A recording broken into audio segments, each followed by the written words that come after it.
What's up and welcome to another MoGraph MoCast. I'm Dave. And I'm Matt, and joining us today are a couple of our most amazing, wonderful friends, Mr. Tony Copolillo, and as required You did not say his name correctly. Copolillo? Thank you. Sorry. Copolillo. Copolillo. It's the Italian, not the Spanish pronunciation. Capolillo. Okay. And as required by MoGraph law, within every 20 episodes, as returning David Ariev. Yes. Yep. I'm not worthy to share this space. No, shut up. To come on I'm with just here as Tony's wingman and to police your pronunciation of his name. And MoGraph is a supplement to our site, MoGraph.com, which is a motion graphics tutorial site with tutorials, plugins, podcasts, and other MoGraph stuff. And on the show, we talk about everything ranging from motion graphics to Cinema 4D, After Effects, plugins, render engines, doing business, doing taxes, being a contractor, Or working for the man. You can email us, info@mograph.com. Let us know what you think about the show, questions, comments, concerns, queries, grievances, and death threats. I don't know. Death threats? Whoa, that's getting dark real send fast. those to our Instagram, or send those to our Twitter, because I ignore those. You guys No, send us talking to the about on P.O. the box. Yeah. We're here gathering today to We are gathered talk here today. some very interesting I'd almost say like not like side steps to the 3D industry. I think a lot of people It's are true. interested in hearing more about like offshoots and other things like 3D printing and stuff like that. So we're going to talk about that a little bit. And we got some week wrap up stuff we want to talk about. First of all, I am wearing the ears because my daughter requested that I wear. You don't need to ears from her explain the birthday ears. party. Just let the ears be their own thing. Oh yeah. What? This is like how I always dress. This is how I am. It's actually just an Instagram filter, a really good Instagram filter. Yeah, I just always thought you had for a those second under I your did think hair. it was an Instagram filter or a Skype filter. It's Yeah. always under the hat. You just can't see it. Right. It's your new hair. That's what happens it when is. he shaves his head. Yeah. The ears. Just Mhm. they Come just out. grow. Yeah, this is just a growth. So He's got the cancer. yeah. So a couple things I wanted to mention for tomorrow. If you would like to catch a live stream tomorrow, we will be doing a live premiere of the 3D Motion Tour New York City. NYC, that was a baby. good one. That was a good one. And That was then good. we're going to try and do those on a weekly basis until we run out of them. So there'll be one the next week as well. That'll be the San Francisco one. Also, we are transcribing all of our new stuff that's going out now. So they do have captions and junk like that. And we're going to make things searchable and Ooh, fun like that's that. fancy. That sounds like a lot of extra effort. You better hire like 5 interns. You gonna would be say, surprised. Would be surprised, yes.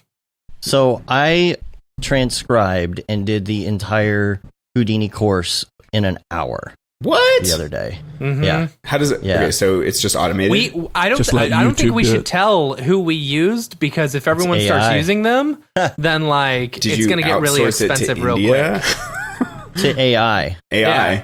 Wow. To AI. I actually got the files back, I don't know, within It was probably like 10 15 minutes. Yeah, it was That's pretty Yeah. cool. And I uploaded the files to the course, and then they all just work. Of course, nobody proofread it, so it's all. No, we didn't. I mean, that would take a lot. it's surprisingly Hardini. accurate. Welcome to the Hardini course. Yeah. Yeah. There's certain It's all things in that the it Merc gets. Vilson voice. Yeah. Yeah. It's like it gets mograph.com right, but then at the end of the promo when I'm like, we don't care how you get here, folks, just get here. It's like something about libraries. I'm like, okay, close enough. It got mograph.com right. That's funny. But no, it's surprisingly accurate. You can go now to the course and you turn on captions and Mhm. it's pretty good considering what the weird stuff is that he's talking about, like Right. nodes and particles and stuff. And Yeah, it's And what's pretty impressive. awesome is Sops and vops you and can pops and actually you can robs, go jobs, to and an mops and individual mops. chapter. Like, say you know what chapter Oh, yeah. you watch There's a you search. know what you can actually search all the text as well to find out if it was in Yeah. that specific where it was in the video, and just Yeah, click it'll right take on you it. to the It's site, so right? cool. Super BA. Yeah. So, speaking of Computers Super are taking BA, over the world. yeah, we are. Sham No, says, the goat is here, my dog Tony. I don't know what that means, but it sounds good. The GOAT, Yeah, what does greatest that of all mean? time. Oh, greatest of all time. That's right. See, who we made said up that? a new one. Oh, not the That's- goatee. Ryan and I and Chelsea and Cyrus made up a new one for the cow emoji, and it's creator of WoW. Oh, So, that's right. I gotta remember start you using, mentioning that. Gotta start using cows. Yeah. Cow. In our chat, Okay. we just say everything's Kevin if it's cool. Oh, it's Kevin. Oh, that's right, Kevin. Nice. That's the ref. That's the joke. Mm-hmm. So, all right, Camp Mograph. Camp Tickets Mograph. going on sale on 420 Blaze It. Smack. Camp 420. Mograph. Dude, We can NAB learn is and going to play. be You gonna put it in everyone's head for the rest of the day? Yep. right. Yeah, Escape the agency. I'm looking forward to NAB because we're gonna be like, Oh shit! When it's is gonna that? be parties galore. We're gonna Yeah. have 420. a podcast party. Monday is gonna be the pinball party plus Uh-huh. it's 420 Karaoke. and Camp Mograph tickets on sale. Karaoke. Karaoke. Yeah. It's gonna be a good day. All right. That'll be a good day. Yeah. I'm Tell us excited. about our sponsors, Matt. Let's talk to you about our sponsors for Camp Mograph. Glad you asked. Big shout out to all of our sponsors. Without, I said it last week, and I'll say it again, and I'll say it every single day until Camp Mograph comes along. The reason, there's a lot of events that don't do sponsors because for reasons, but we want to keep the price down as much as possible for you all because we love you. And so we couldn't have done it without all these amazing sponsors. Our village sponsors. If you're coming to camp, you're going to stay in one of these 3 villages. We're super excited to have them on board.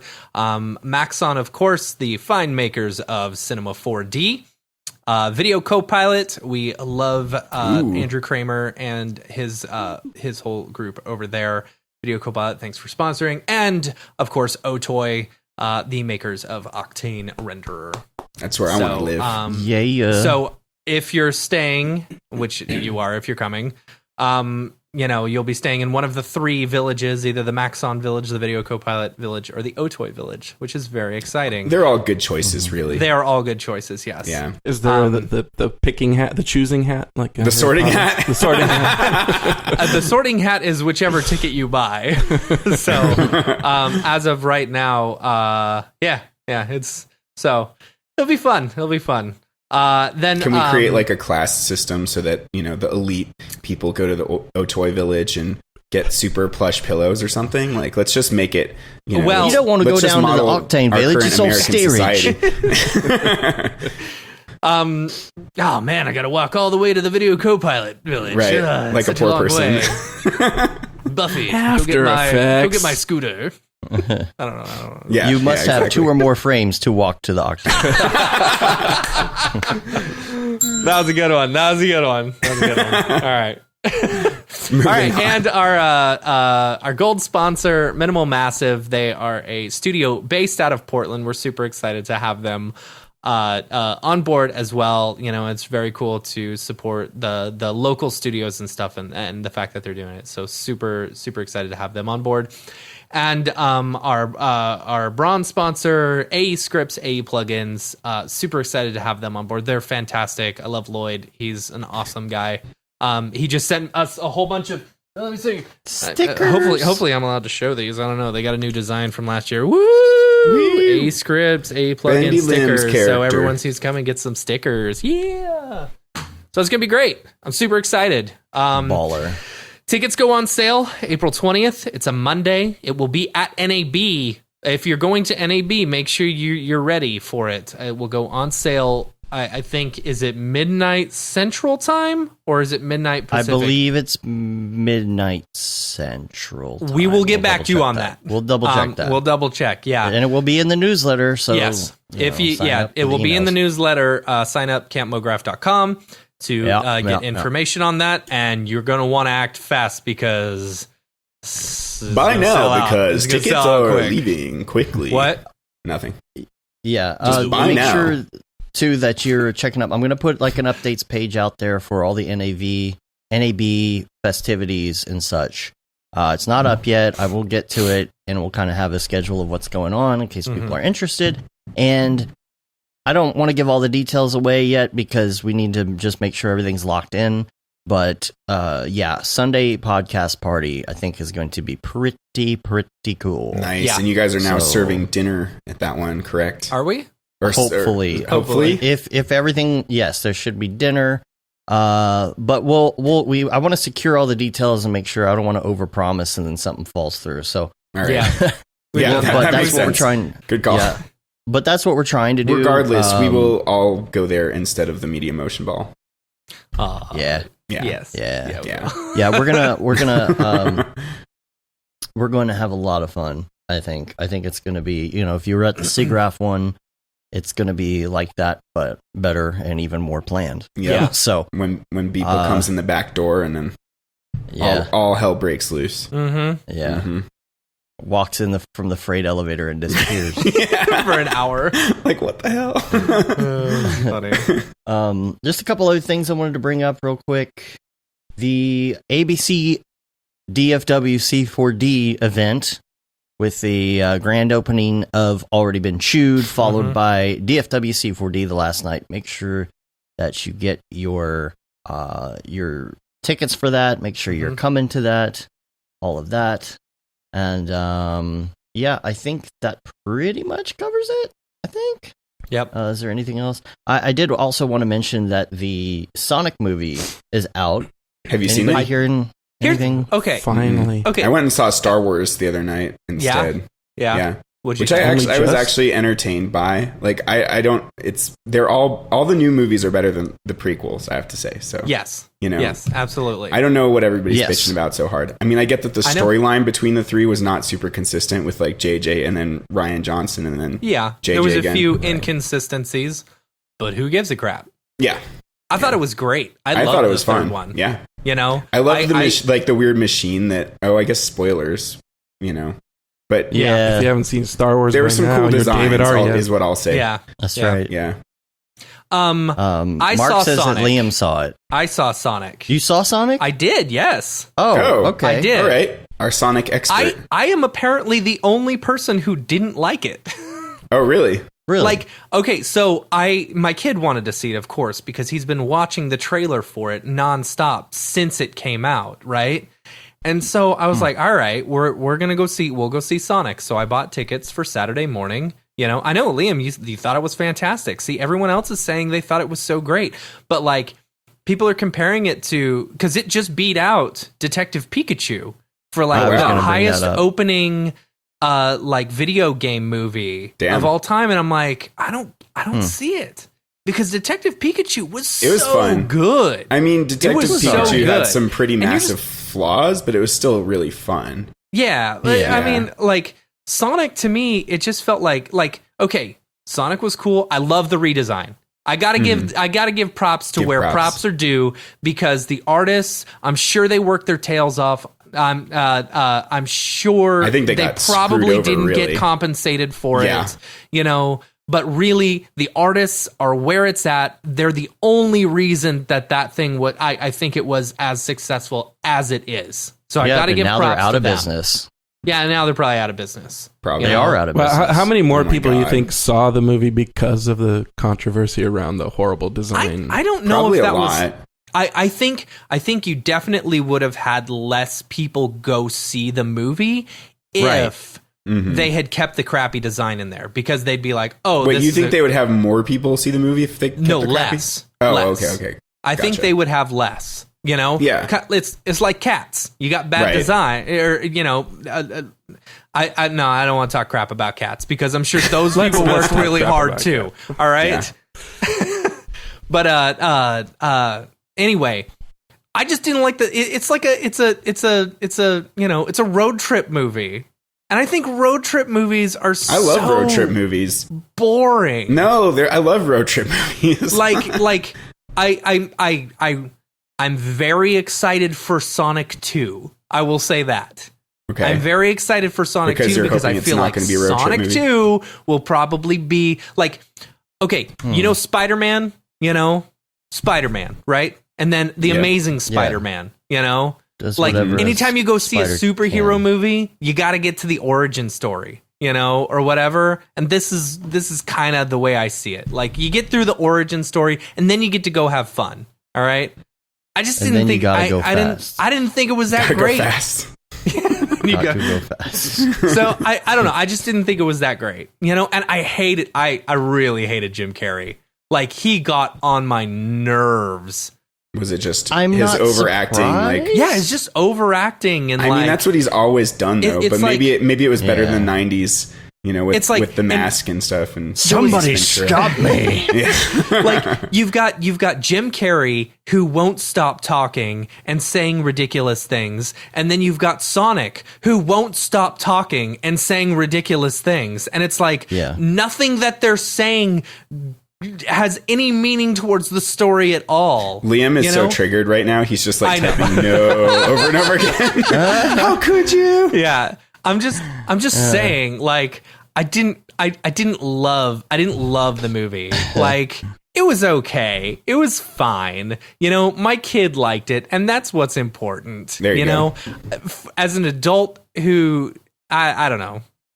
I wanted more of Sonic's world. I didn't I'll want see him it. in the. I'll see the it, but normal not in world. theaters. I'll wait till it comes to Amazon. Yeah. All right. I'll rent Here's it. the thing. Here's the thing, right? You know, Tell us the I thing, would Dave. at first say, okay, go see it because you know when the whole industry blows up and gets upset and they're like rabble, rabble, rabble. Sonic doesn't look good, and then they fix it. They listen and they fix it.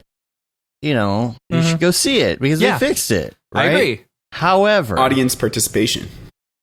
However, now you're giving money to the company that killed all of these jobs and like did all these bad things to these people who worked at the studio, which You're is now right. out of business. Mm-hmm. You know, because that movie company is still doing fine. Mm-hmm. But what about this company? Here's an article that I'll put in the show notes, and an alleged former employee of that company posted on Reddit, and now it's been deleted. And the statement said, "We've all put in extreme hours wrapping up 2 infamous projects in the last couple of months.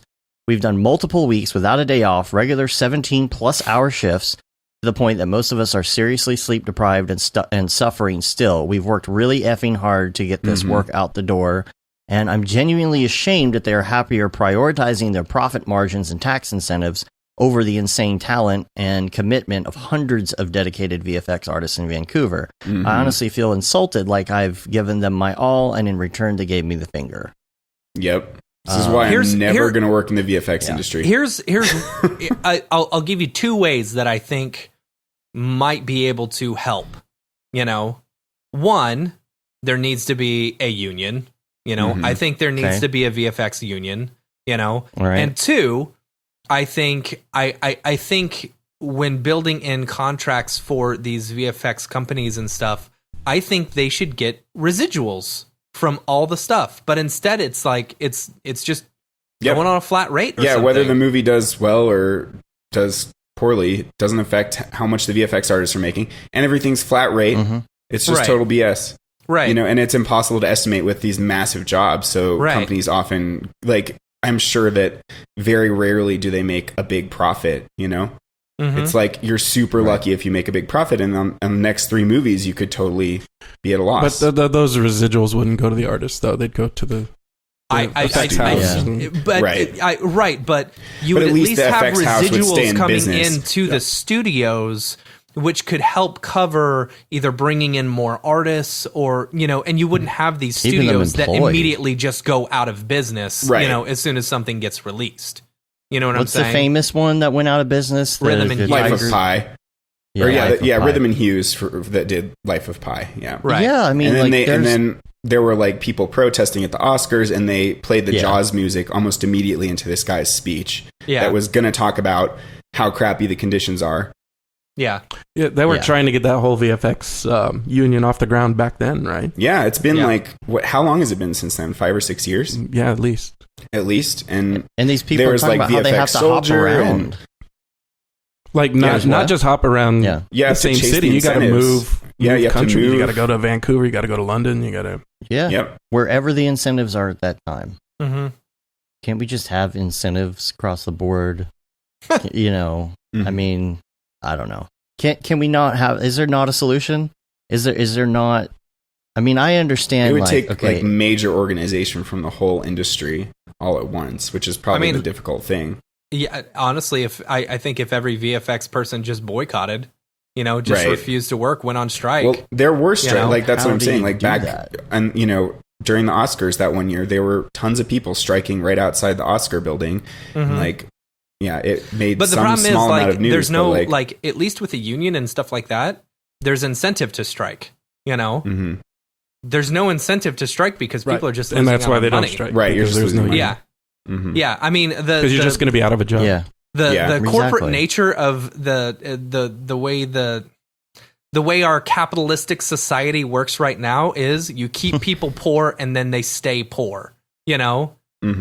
It's the whole reason rich people don't like unions as it is because, you know, as long as you can keep them poor, they'll stay poor. They can't afford to strike, you know? Can't afford their own product. It's really weird to me that these people at the top of their game are probably making less than us as these like little guy motion designers doing like rinky-dink stuff in comparison, you know? Yeah. It's yeah. What's up, Tony? I'm raising my hand. I'm one of those guys.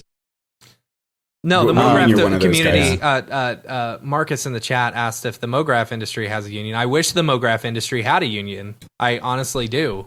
I would love to see one get started, you know, and stuff like that. I think people are just going to get people within our industry are just going to keep on getting taken advantage of, you know. Yeah. Yeah. All right. I mean, we've got less to complain about than the VFX industry does. Basically, what I'm saying is sure. Sonic was a bad movie. Cool. Cool story, bro. All that to say. Right. But do you find MoGraph industry? I see a lot of guys like you, just small shops, one or two dudes. I mean, Barton's got 10 people now. Yeah, 12, but something it's like that, yeah. There aren't these large shops for MoGraph necessarily, and from what I'm seeing, right? I mean, there's like Buck, and the Mill is more versatile, I guess. But there's like a lot of VFX there. Yeah, there's a lot of VFX there, but there are. Why am I blanking on other studios that are big? Buck you of all people should know them all. Animade. You know, like, I guess it's more common to have like a studio that's around, I don't know, 30, like 40 people, like not necessarily hundreds, but I think Buck is like pretty massive. Yeah. Is it okay to go see this movie? Is it supporting the right people? That's my question. I don't know. Probably not. I mean, here's the question: it doesn't make if a you difference go, to the if you VFX go see artists. the movie and it's successful, are they going to go back? Is the studio going to go back But to it's not the original maybe people? They'll have the same, you know, studios that they use every time, but like for any given film like this, there's so many dang studios contributing at any given time. It's just, to me, it's just a crapshoot. I don't know if there's like a ton of loyalty to the VFX house, unless it's, you know, some other director like Christopher Nolan and how he uses not digital domain, what is it, DNEG, digital negative. You know, some filmmakers have loyalty to one VFX house and use that VFX house for their whole film, but that's a little bit more rare, especially with bigger blockbusters. You have to use however many studios, 5 or 10, you know, whatever. No choice. More. Just look at the credits at any Marvel film. movie. Yeah. All right. Question, Matt. What is your? Dave? I don't know what the update is, but I have an update about Pixel Plow. Oh yeah, I like those guys. Yeah, I love Pixel Plow. So there was a couple of things that he mentioned. Let me see if I can open up my thing so I can give you an exact. You know, they saved my butt when you guys were doing all those Dead Mouse things, and I was jumping in and helping you guys. And Oh, cool. Dave is like, I need your upload. I need your upload. Now this is before I had Octane, and I'm like chugging away in physical render. And I'm like, what am I going to do? Oh, Pixel Plow. And Yeah. I heard Chad Ashley talk about it, I think. And then I love Pixel Plow. They support Octane now, right? I haven't tested it yet. Yeah, this Yeah, is they do. years before. I think it's 2019 something, 2019. I don't know. But they just doubled their GPU throughput.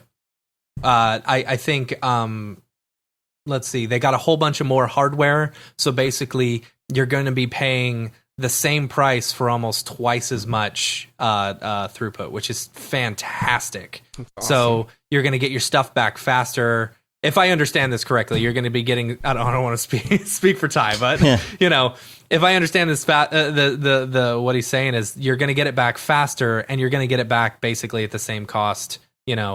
Which is so awesome. And on top of that, Pixel Plow just updated their service to include the experimental, in quotes, 3.016 experimental version that everybody's literally using. I mean, now. I've been on 3.015 for a while of Redshift, and it's got the Max, Maya, Cinema 4D, and Houdini versions of Redshift. Great. They also updated Arnold, and there was something weird about the R21, but I think it's, I don't know.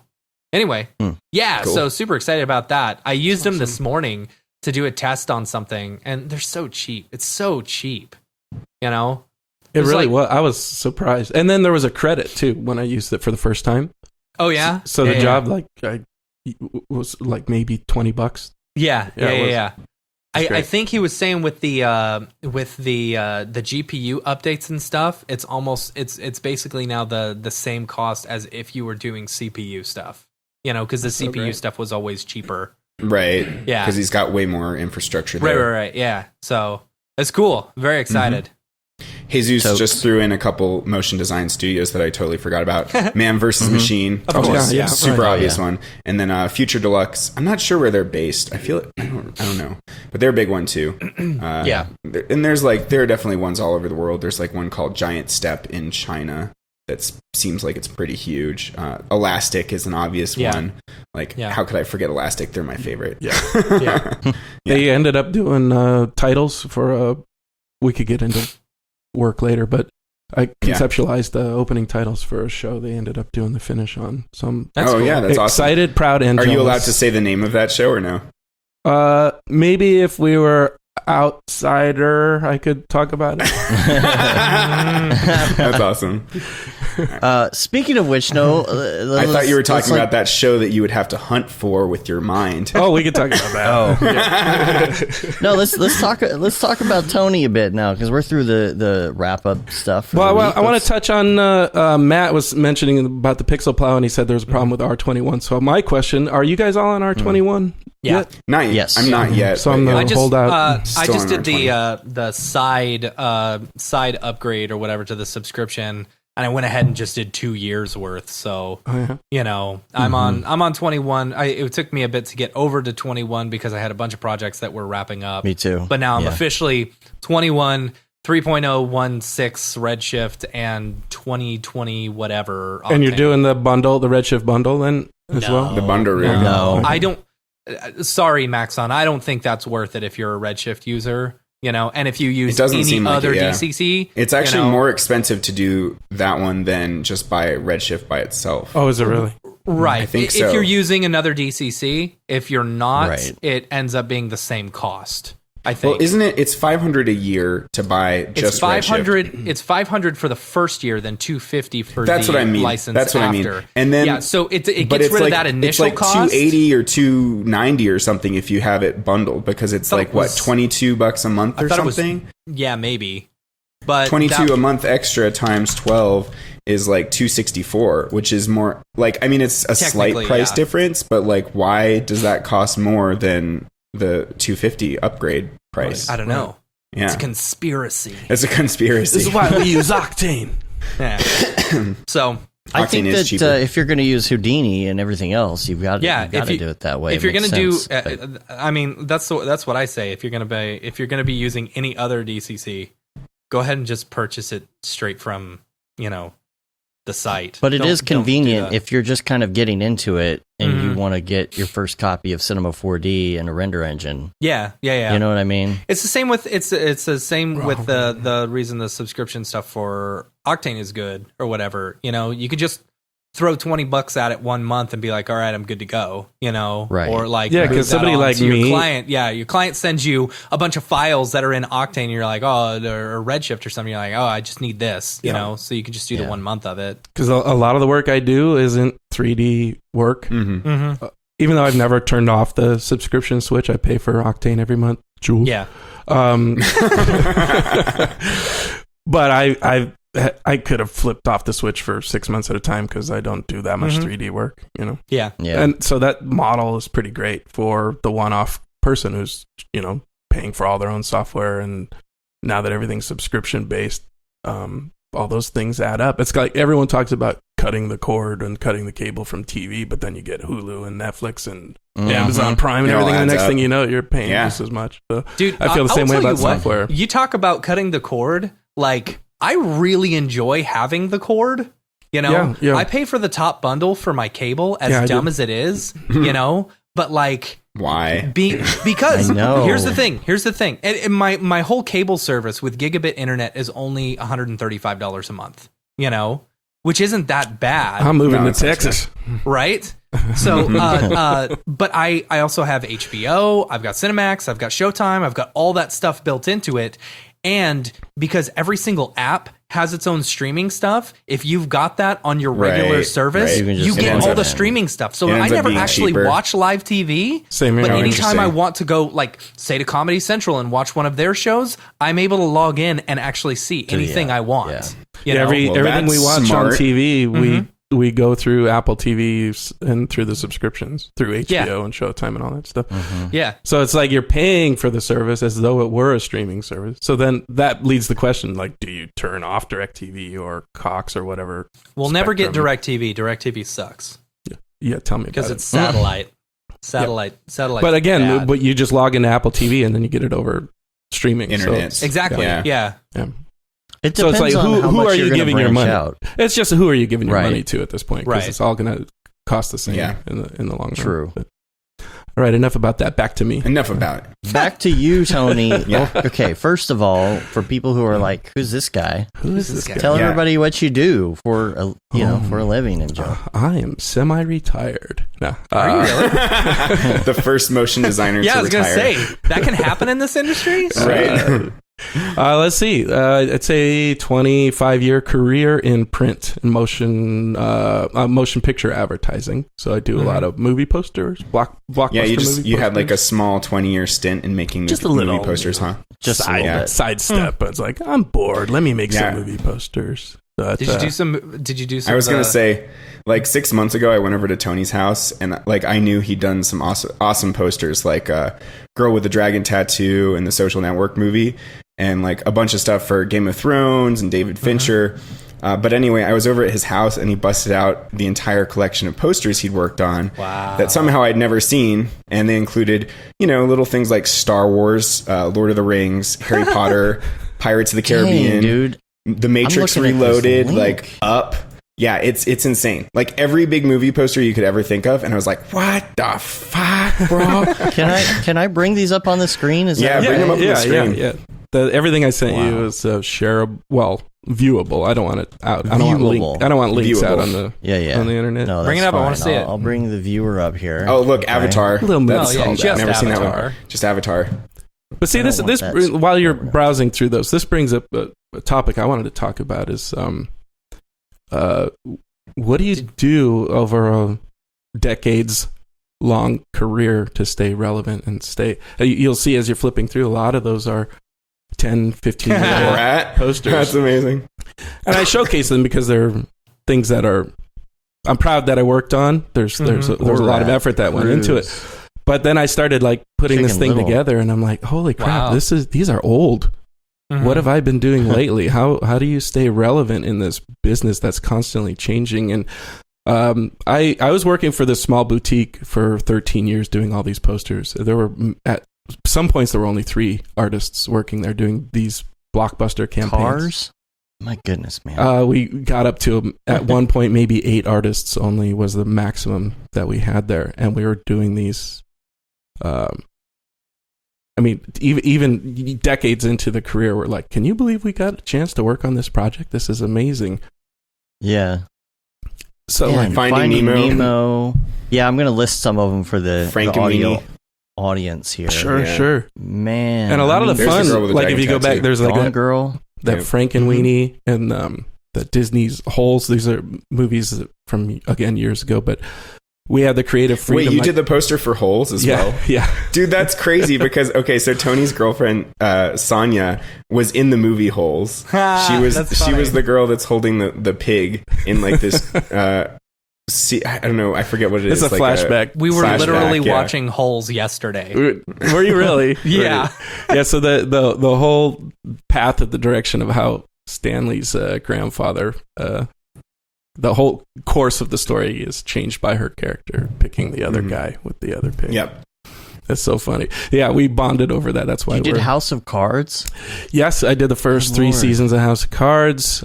There's Holes. Did the first Harry Potter, 2 seasons of Mindhunter, Ice Age, Iron Man 3, Incredibles. Man, God damn it, Tony! I had no idea. And I don't advertise. I don't have a website for my own reasons. Reasons. Well, there's a lot of stuff I work on as NDA as well.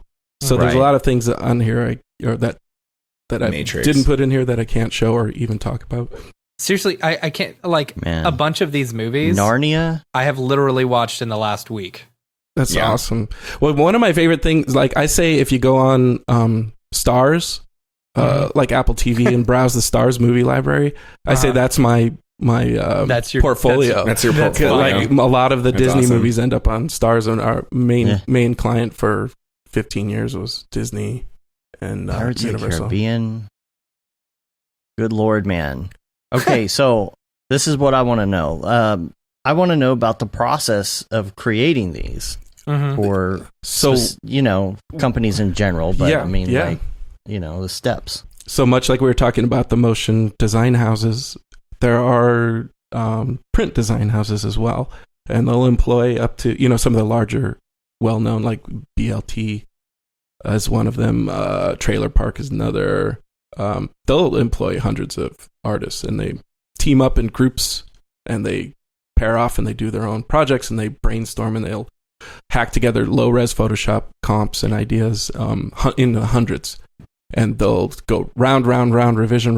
They'll go through studios. They'll go through filmmaker approval process, and then everybody will cobble their ideas together, and they'll everything but the kitchen sink ideas most of the time. Then when they finally lock off on the idea, that's all been done super hacky, and they need a finisher. So there are finish houses, or there's more of that stuff's going in-house nowadays. They're trying to do an all-in-one shop. We'll do your photo shoot, we'll do your layout, and then we'll do your finish as well as your delivery.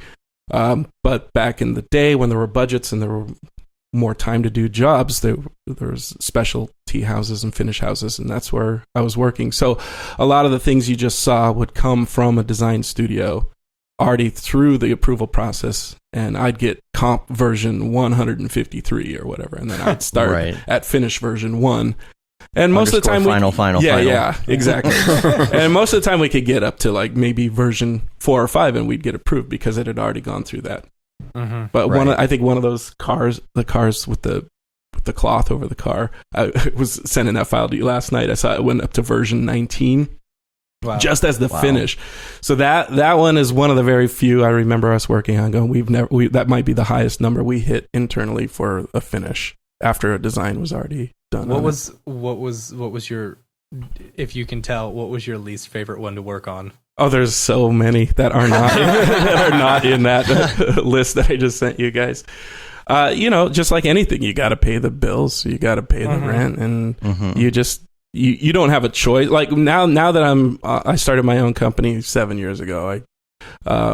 I'm now more selective about the work that I can choose. But when you're in a small boutique shop like that and you're working they just pass you whatever and you have to do it. Yeah, you get this. I mean, we had.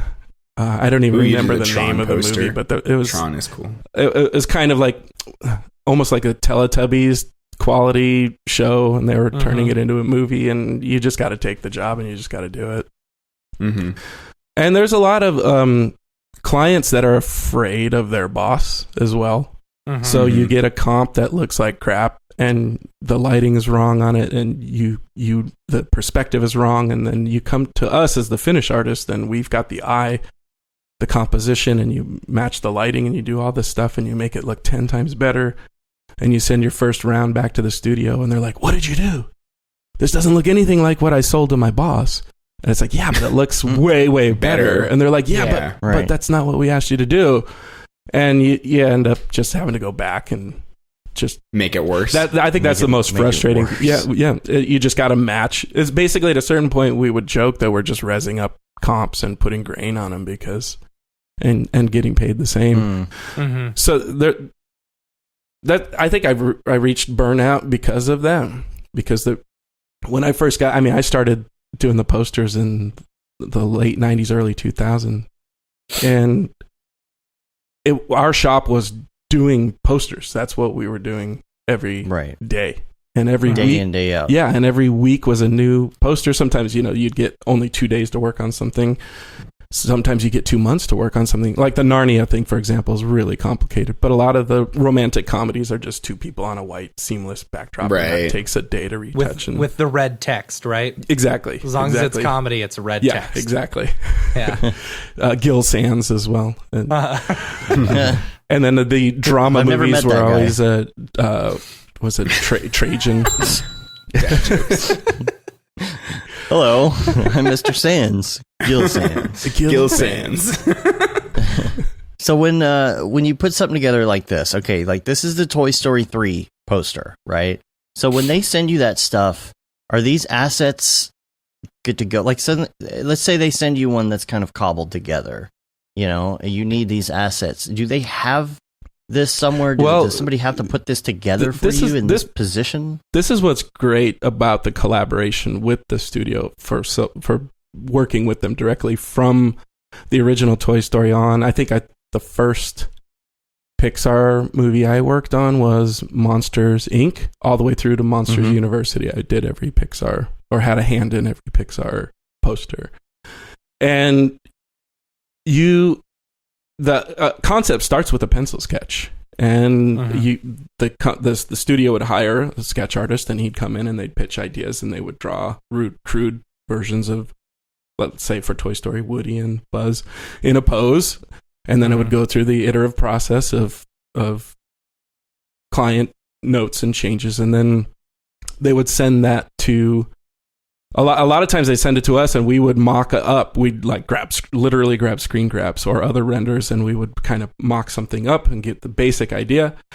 But then through the decade of working with Pixar, then you can send that mock up to Pixar, and then they'll take a team of artists, either Pixar or Disney Animation when they branched off and started doing their own animated features as well. You give those comps to them and they'll pose the characters, light them, and then they send them back individually. So we're still assembling everything in Photoshop. We're getting Woody's on a layer and Buzz is on a layer and everything's on a layer, and the shadows. It's just like everything that we do in our render engines, where you break out the reflection layer and the shadow layer. And we're cool. So like a VFX artist, I guess, but on a still frame level. Instead of 24 frames a second, you're doing these 6,000 to 10,000 pixel comps. Wow. Yeah, because they're not sending you a Cinema 4D file of Woody and being like, here. Sometimes they actually are. Really? Yeah, and in the case of Cars, my former coworker, a good friend of mine, he's the guy I was visiting in Texas when I came out and missed you guys. We did the Cars logo in Maya, and Jason did that, and if I'm not mistaken, our file went to Pixar, and our Cars logo model is the model they used in the movie. But they're not sending you because I feel like that would be almost like they've got that under lock and key, like to send models of stuff like Woody and Buzz and all of that. Or yeah, we never got models of the Pixar characters, but there were other projects, lower budget film projects we'd get characters for sure, and we'd pose them and do, at the time there were no, I think V-Ray was just breaking, and so we'd get crude renders, and then we'd just go on top in Photoshop and just Photoshop the hell out of it. And there were a lot of creature animated movies, like cartoons, like with furry creatures, Ice Age and the Crudes and that kind of stuff. So I would just be on a tablet painting fur for days and days and days on things on Holy top crap. of renders. Yeah. And the Wreck-It Ralph, Disney had developed this new render technology that like increased the speed. If I'm not mistaken, it's when they discovered that they could do GPU rendering, and they were getting that subsurface scattering that we had never seen in a Pixar or Disney movie prior to that. But when we were asking for these huge renders of 10,000 pixels because they got to go on the side of a building, the render engine started breaking down. So we were getting these like literal grids of dots of the subsurface scattering under the skin. Whoa! So we were hired to go through and paint out all of that imperfection and bring it back. And then I think this is kind of where I reached my burnout, because we were like, I started saying we were doing posters when I first started working there. And this was the creative. It's like, oh my God, every day I'm doing a poster and this is great. And then you see it in the newspaper back in the day, or you see it up on a billboard and you're really excited. And then as the years go on, we became get bored with it. We became the cleanup people. It's like, okay, Cars was so successful. Now we have a toy line. So now we have 49 poses of McQueen at slightly different angles from each other, and every single one had the same cleanup, and it was very repetitious. And it sucked the life out of me, I think, at that point.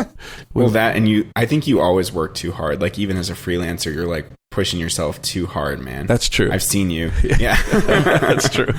Yeah. Which also, definitely fatigue, definitely burnout. There's health issues that come along with it as well. And so I took almost all of last year off. I hardly worked at all last year, and I thought, this is great. Awesome. This is awesome. And then I was at the end of the year and I was looking at my finances and my taxes, and I'm like, oh no, what did I do? I just burned through all my money. I went traveling, and I went to Burning Man this year, and I'm going to do all the things I could never do before. And then I was like, oh, that cost a lot of money to do those things. And I did 3 jobs. Yeah. Burning Man's a tax write-off. But yeah, when you just do like three jobs for the year, like 3 big jobs, and I'm not counting the little one-offs, but then you start thinking, I got too comfortable. So I need to kind of kick it in gear. I kind of liken it to hibernation. I think my body just went into hibernation this last year. Yeah. Here's what you should do. You should make a Photoshop course, because you can do that in your sleep and then sell the crap out of it. Yeah, you've been encouraging me to do that for quite a while, and you wanted me to do a Turbulence FD class too. Yeah, you got to do. Is that TFT still relevant? Too. Is that still? Are people it's still super using relevant? That? Yeah, for sure. But I feel like with Houdini, everyone's kind of jumping ship and going to Houdini to do. No, I don't. Well, that's not true though. There's a lot of people that just want to still work in C4D and don't want to jump ship to Houdini. Yeah, and jump ship is in quotes, because Houdini is more of an extension of your work in C4D. But a lot of the time, you want to reach for the fast tool, and TFD is GPU based, and Houdini's not. So you can do some really fast. Yeah, I had a buddy staying with me this summer. He's from Colorado. He's up by where David moved, but he came back to LA. And he's like, I'm going to teach myself Houdini, and I need to get back in there and learn everything. And he's trying to do this smoke sim. I met this guy. Of a rocket launching off this launch pad. And he's like 4 days in Houdini, and he's just, I can't get it. And I finally just got tired of like hearing him like curse Houdini. And I fired up Turbulence FD and Cinema. Like, look how easy this is. 40 minutes. He was afraid of Houdini. He was afraid. 40 minutes. He wasn't afraid, but he got beat by Houdini. He was getting beat by Houdini. Let's plug your Houdini right here. He should have taken yours. You should have taken Stop Being Afraid of Houdini. Yep. Yeah, so brought that up. Within 40 minutes, I had recreated his entire scene in the sim, and he was just like, I'm done with this, and he went on to some other project. So I said, okay, I'm not gonna intervene anymore. But I would probably. This is kind of a good segue though, because after you burned out on the movie poster business, you went freelance and started doing like indie VFX work, like me. At least at the time, we were both doing indie VFX work. And so you would like take on all the shots for a feature film and just like pick away at it like Gareth Edwards style. I think we were actually he was trying to be Gareth Edwards at the time. I took his FX PhD class. Me too. That Attila the Hun, is that what it was? So cool. I learned super inspiring. So much from that class. Yeah, same here. And I could branch off to two stories here real quick. I eventually started doing Cinema 4D tutorials, I was like, oh my God, the dynamics and all this kind of stuff. So I wasn't doing the render stuff like seems like everybody's doing now. Like, look at all the amazing, beautiful pictures you get out of Cinema 4D. I was, look at all the things you can do when you click this button and look how it reacts and all this kind of stuff. So I was more about the technical stuff, and I was about out of the box Cinema 4D. I was like, how can I just quit my job of 15 years. I'm out on my own. I can afford one piece of software. I can't buy X Particles. I can't buy Turbulence FD. I can't buy, even in After Effects, I can't even afford to buy all these plugins to do other things. So even after that 15 or 20 year career, you didn't have enough savings? I had plenty of savings. I didn't know how much. You didn't know how long it would last. I didn't know how much of a mistake I was making by quitting my job. Right, that makes sense. So you were playing it safe, basically. So I was like, I need this money to last. So how can I create things on the level I want these? Because of 20-year career and getting pixel effed by clients over, print campaign. You build your own. You become your own worst critic on your own work, and you hold yourself to a higher standard than even your own clients do. Yeah. That the client, even when the client's like good enough, I'm like, no, it's not good enough, and I'm still going back to doing it. So when I'm in the 3D world now, and now I'm into Cinema 4D, I want to do all the stuff in the box. I don't want to go out to any third-party software. So I started a little YouTube channel like 5, 6, 7 years ago. And I only did like a handful of videos, like nine tutorials, but they got some traction.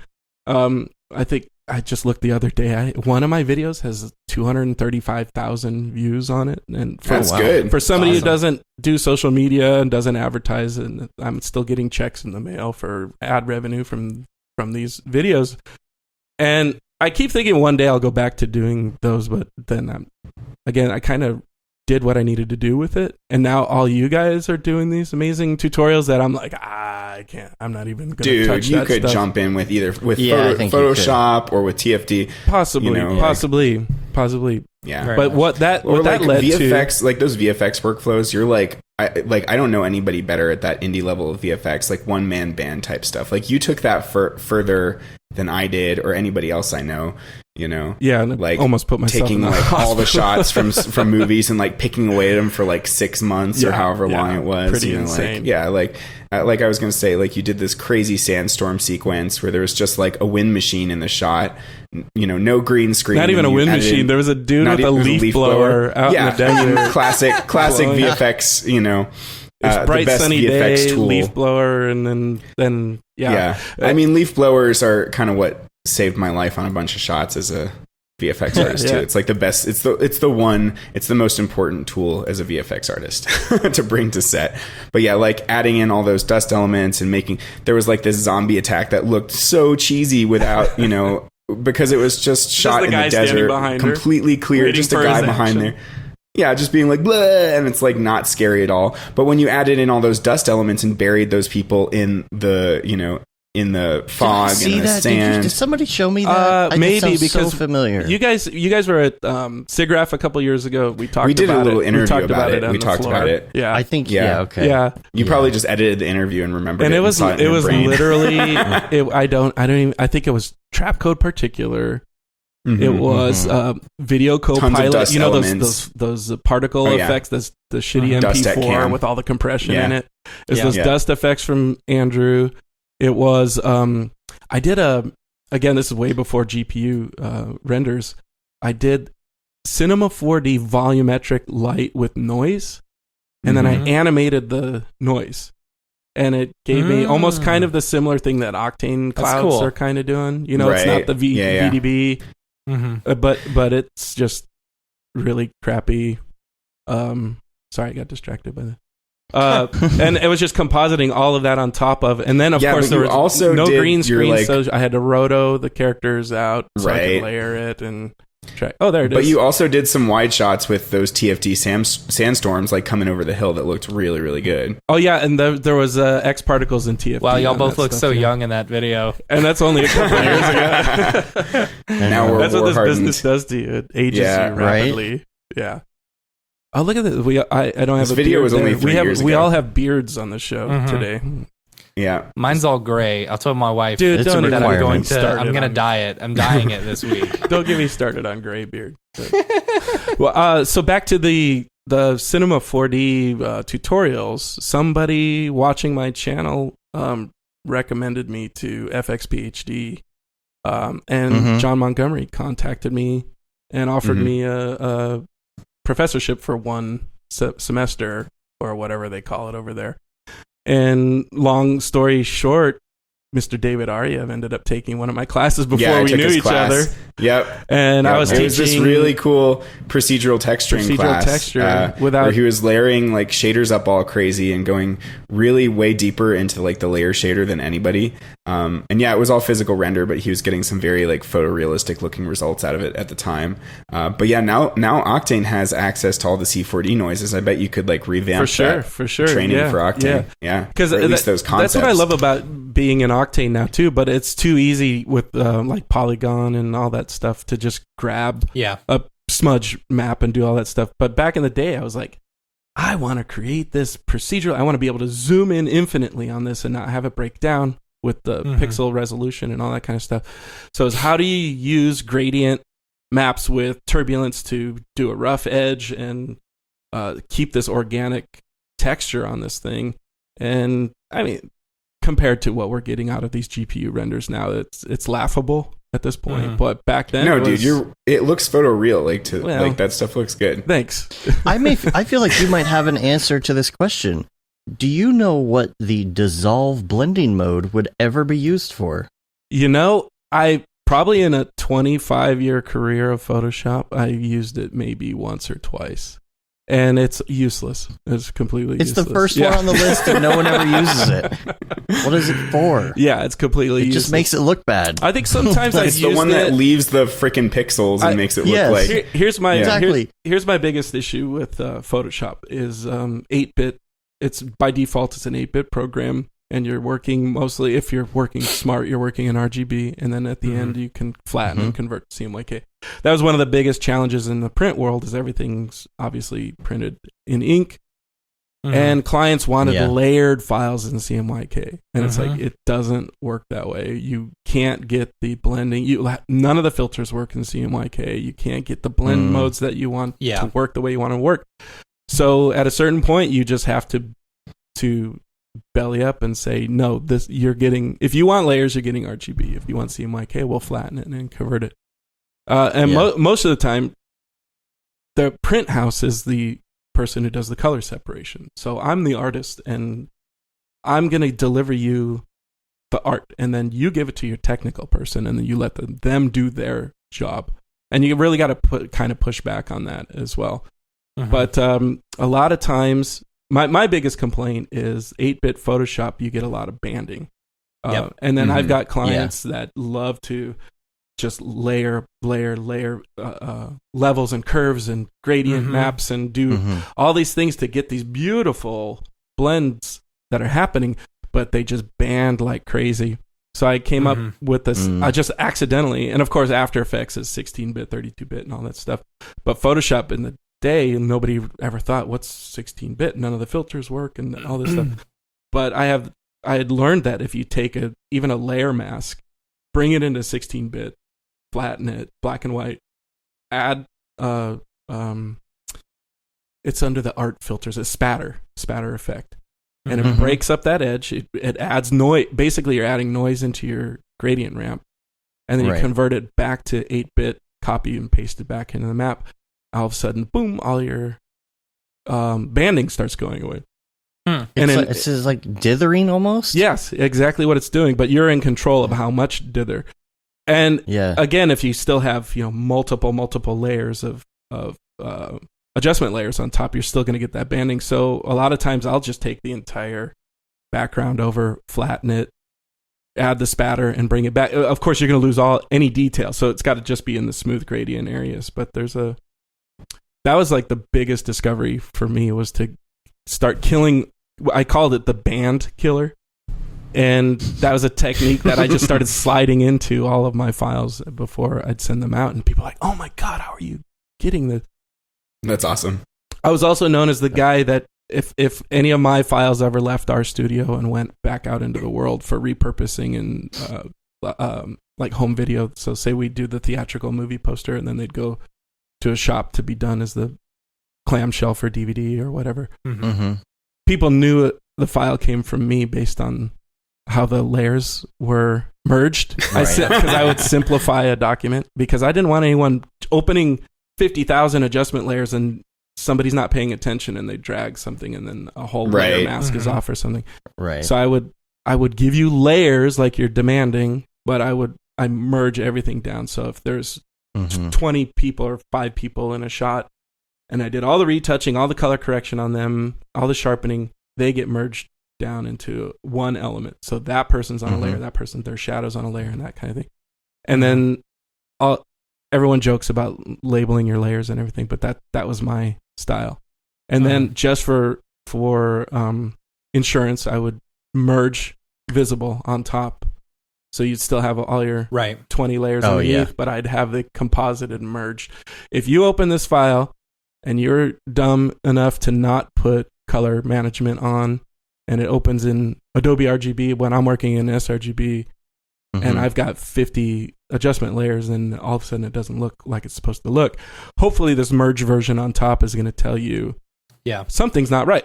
Yeah. Let me go back to. So I tried to educate without educating. Tried to make sense. Yeah. Leave a roadmap for somebody just in case. And it's kind of like leaving a reference video for clients or something. Yeah, exactly. Right? Yeah. And the thing is, you may have gotten burnt out on that, but it's because you did it so much.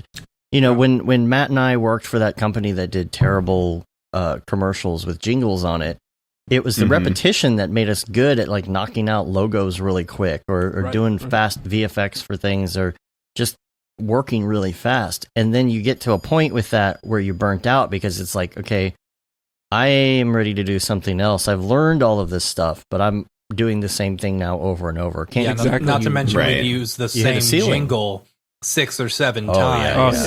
Yeah. And then but then there's also the burnout that maybe Tony you experienced after doing tons of indie VFX movies, which is realizing that all those directors are assholes and they want way too much for way too little or even free. There is something about setting boundaries as well, and that's usually there.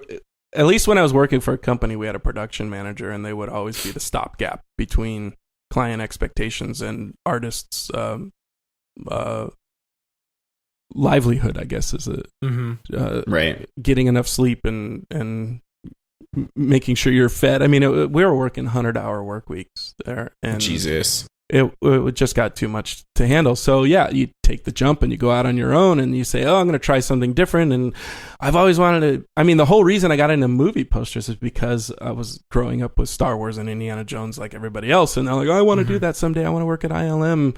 And little did I know you could do it in computers eventually. And it's like, oh my God, this is amazing.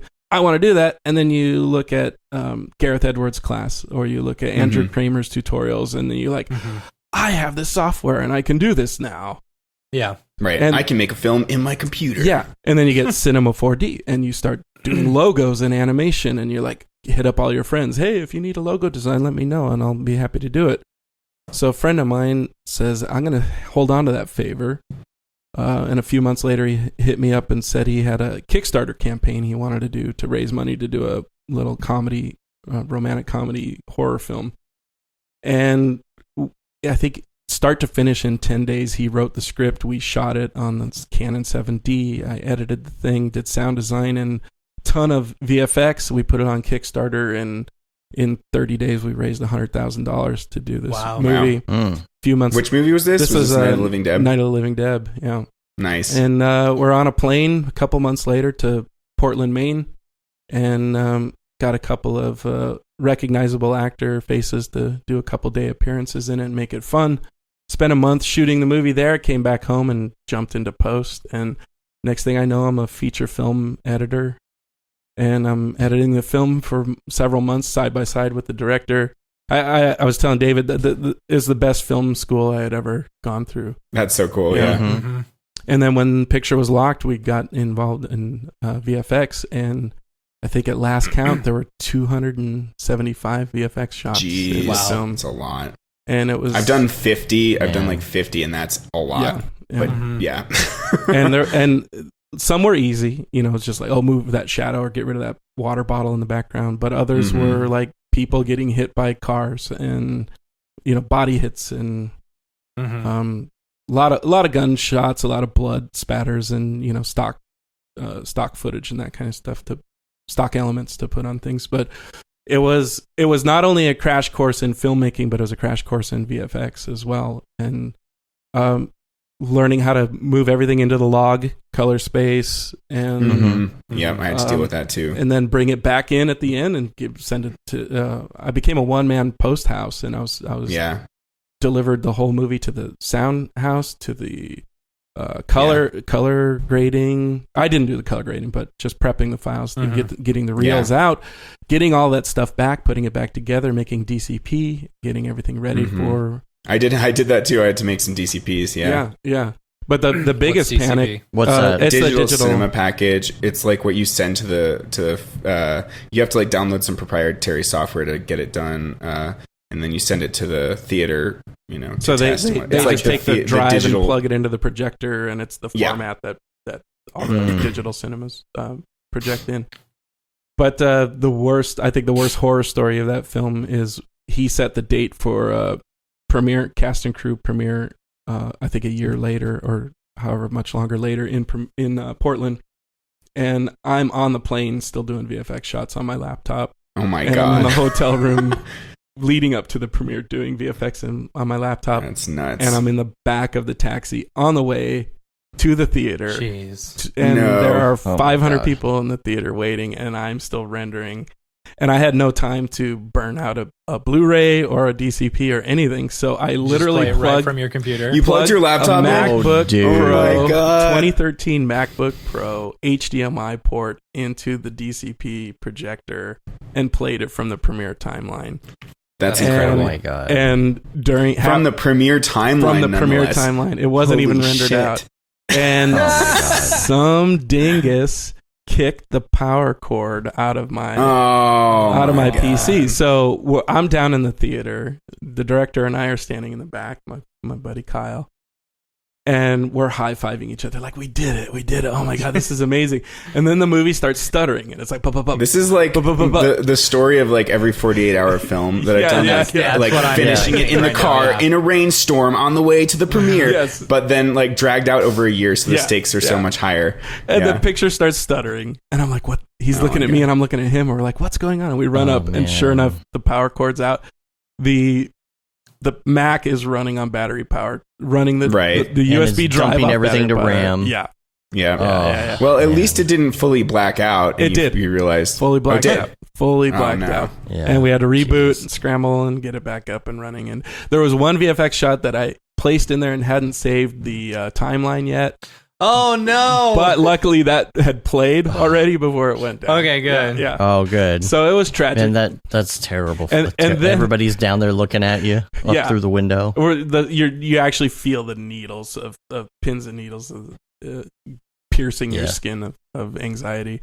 And then I used to be a projectionist, and I would have to fix brain wraps when the thing would, melt and Oh, stop God. the film, and Oh, everybody God. glaring up at you through Yes. that Oh window. my god, that's the worst. Yeah. Oh, and then he had a moment. He went to London to premiere the movie in London, and he put the DCP on a thumb drive, but the thumb drive wasn't rated fast enough. So he's playing the movie, and it's starting to skip, and we just felt we were. Can't you like cursed download on it this. from the thumb drive to the actual? That's what you're projector? supposed to do, but Right. someone didn't do it. So Oh yeah. my god. yeah. But I'm still proud of that movie. Oh, It was man. on Netflix for a few years. I think it's on Amazon now. But Cool. very, very proud of that one. But then there are other Did you ones. do the movie poster for it too? I did. Yes. Of course. It was Of course. I was actually. he's the full proud of one man that one, band too. for Yeah. movie Yeah. production. Yeah. Yeah. And then there were some stinkers too. We've done a couple of other movies. But what were you guys? What was the T-shirt you're gonna make when Barton was on? That money dough. oh, but money though. But money though. But money, Yeah, though. I need that T-shirt. Right. Because here's the thing. So But you have money, this though. lucrative career in movie posters, and you're working for the studio system, and you're working for a legit studio, boutique, and you're getting paychecks, and everything's great for a decade plus of your life. And then you go into the independent film world where everything's, hey, it's back-end points. And if the movie makes money, you'll make money. Right. And it's a passion project. And you're like, great, I've always wanted to make a movie. Let's do this for the first movie. But then the second movie, and then the third movie. And then you're like 5 years into solo career, and you're like, but money, though. But money. And then you're Charlie Brown trying to kick the football. Yeah. Right. Yeah. So Well, they mean it this time.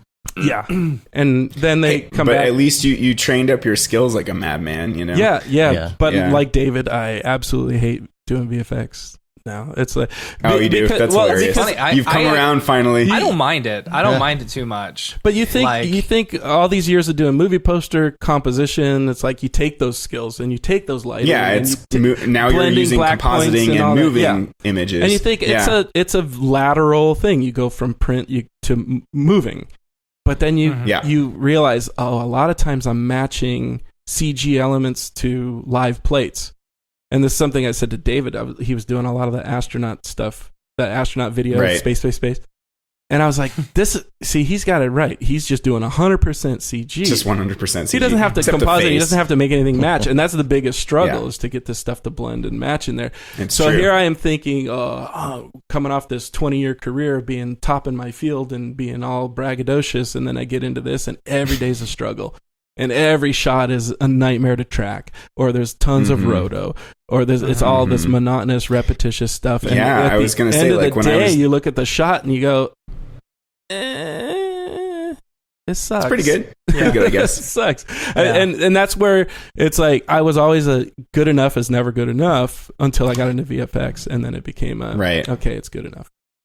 Yeah, for me, it's like, it's hard to imagine getting burned out because I feel like the full CG stuff is so fun and like open with possibilities. You know, there's so many ways you can go. And like you said, the lighting all matches. You're not struggling with matching it to the VFX plate.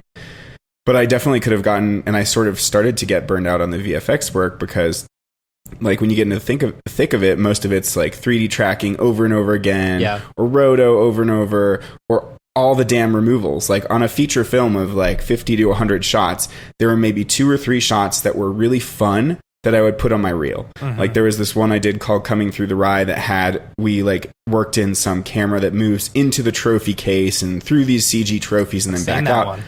It's a cool shot, but that was one out of like 50, and the rest were basically removals. There were a few like shots where I added mountains or something, and that was cool, kind of like matte painting type stuff. But I start to get bored, you know? Yeah.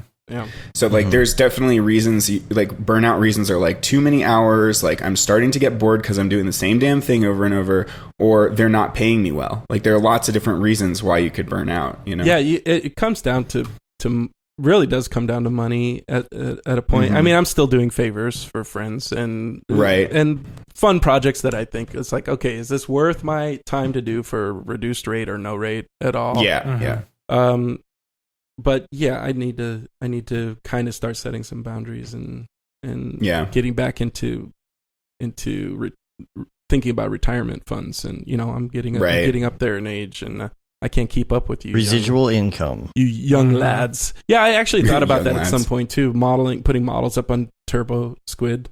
Passive income. Probably not. It's just, That's probably not the best move. well, no. Like, that's I mean, not back in the day, yeah. obviously I haven't done right. that, but you know, stock photos aren't what they used to be. Right. You get a $2 residual check for coveted photo. Million photos. Yeah. Models, like you might as well just build your own model packs and sell them on Gumroad. Yeah. Mm-hmm. Yeah, or something like that. Yeah. But see, this is why I'm kind of tapping into I'm not a big social media guy. I don't advertise on Instagram, but I see guys like Ryan Talbot just go from like, who's this guy, to, oh my God, what is this kid doing? This is amazing. Yeah. And I think, wow. He's how old? Yeah, right. But who cares how old I am or how young he is? It's like, what's stopping me from doing that now? Yeah, we're all humans. We're all capable of learning and making cool shit. Yeah. Other than, some of us don't get to live with our parents, so we have to pay the rent. Sorry, Ryan. It's a frustration. No, Ryan is living on his own. I know. Now. Yeah, he's on his own. How I missed him. You? I missed him by a week. You? I missed him by a week. I went. I went down. I saw Barton's old place, Yeah. And then he let us tour the new space too. He brought us So down nice, there. isn't it? It's so awesome. I from social media and pictures, you think, oh, this is this hip happening town in Texas, and you show up and it's literally one street, Main Street, with a restaurant and antique shop in Barton. Yep. And it's amazing what he's doing down there. It's awesome. Oh yeah. So next so to the awesome. Wiley Opry. Yeah. Yep. You got to come out for the thing. Can you fly back Yeah, out? dude. When is it? March 22nd. 22nd, 23rd are the dates of the 23rd. Supposed to be leaving the country. I can't talk about it. That sounded sound- yeah, I got to sort all this NAB and Camp MoGraph and all Camp those MoGraph. things out. Yeah, that's the most important one for me, is to see you guys at Camp MoGraph. Yeah, that's Yeah. gonna be amazing. Oh yeah. But Matt, you For were sure. saying you love VFX. You love doing. I do like VFX. Yeah. It's probably because for me, it's not, I don't do it as often as I like, you know? Right. Yeah. Well, that's why you I started off editing and stuff like that, and then did a bunch of MoGraph stuff, and then I moved into a position at the job that I was at where we needed a lot of VFX done. There was only me, and I had to figure it out. I had to figure out how to motion track. I had to figure out how to, do stuff. We're sticking people's heads on other people's heads and stuff, you Yep. know? Oh wow. So yeah. And so like I had no idea what to do, and I had to figure it out on the job.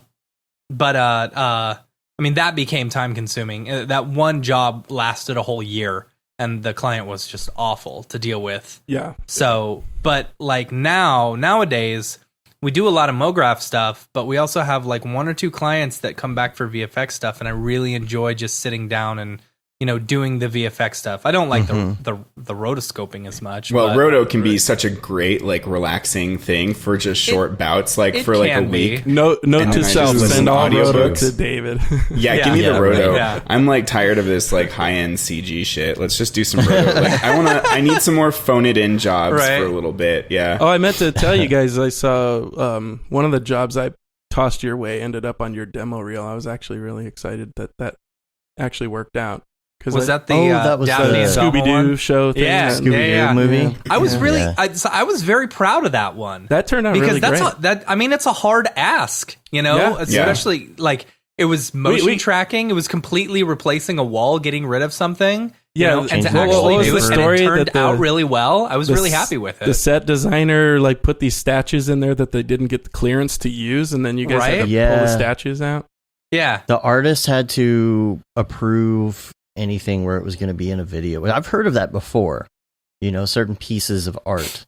And these But are yeah, life size statues on either side of a Yeah. doorway with people Yeah. crossing in front of them with a wallpaper Parallax. pattern on the back.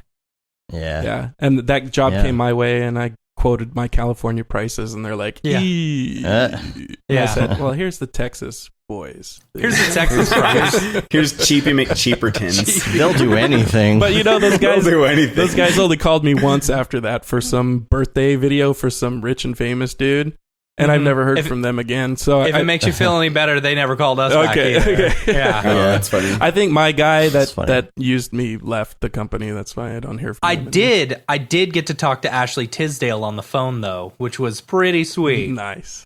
I don't know who that is. Who is that? How dare you all? Don't know who Ashley Tisdale is. Come No. on.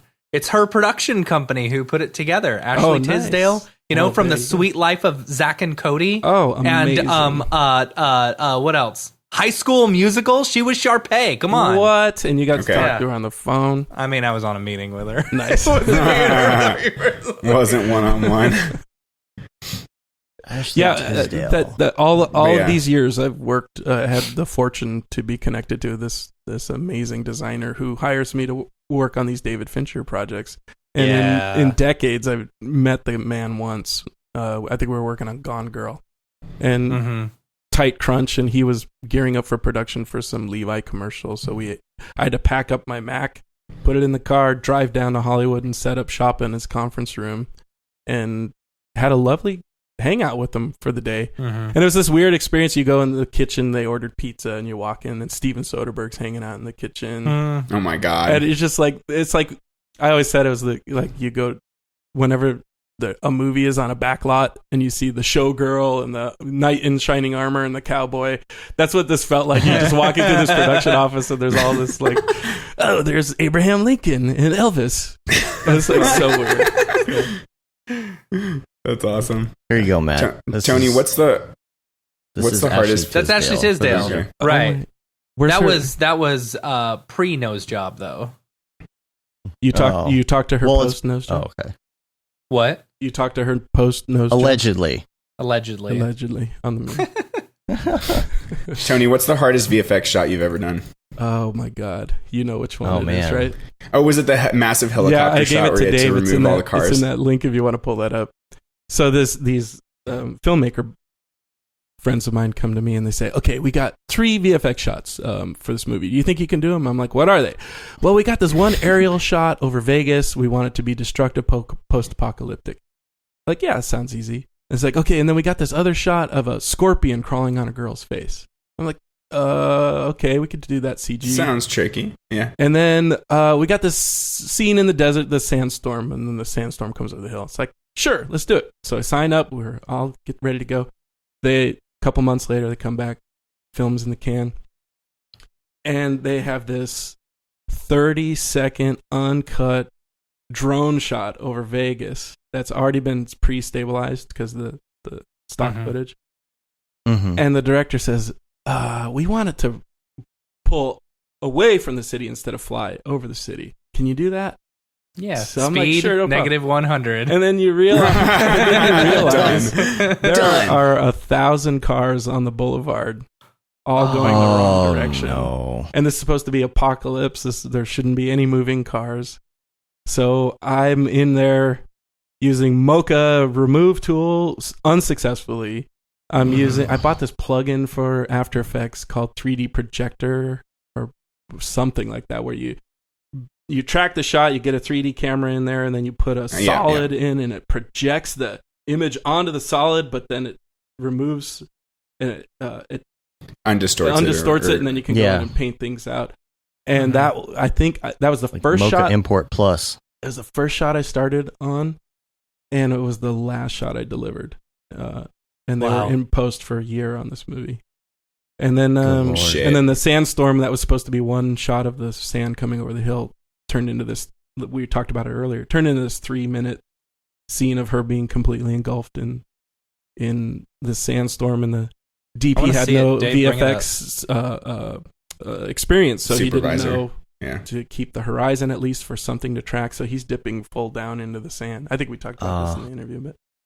And then the scorpion shot, which was supposed to be a simple shot crawling on the face, he starts on her stomach and it crawls all the way up her body, all the way up her neck, all the way up on her face, and it's a tight shot.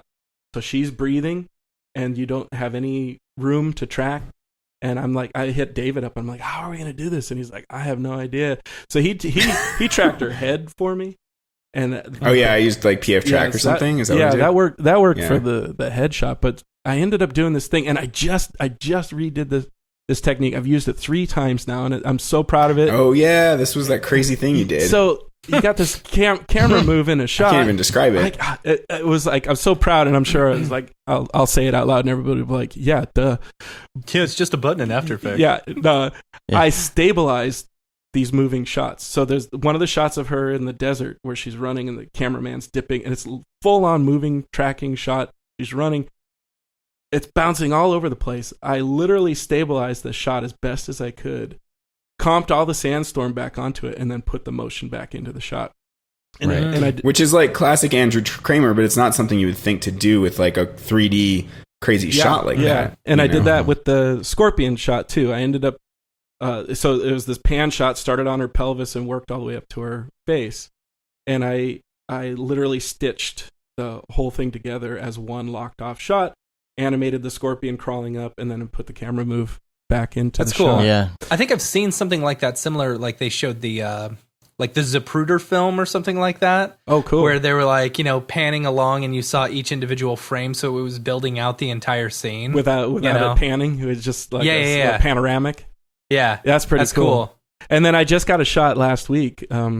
Just you think, oh, simple iPhone replacement. Hey, can you do this quick track shot and put a screen in there? It's like, sure. And then I get the footage, and it's a practical screen. They shot it practically, like a Facebook page. And then the girl swipes up the phone to a blue screen, and they're like, can you put a video in that blue screen? But it's moving on the screen.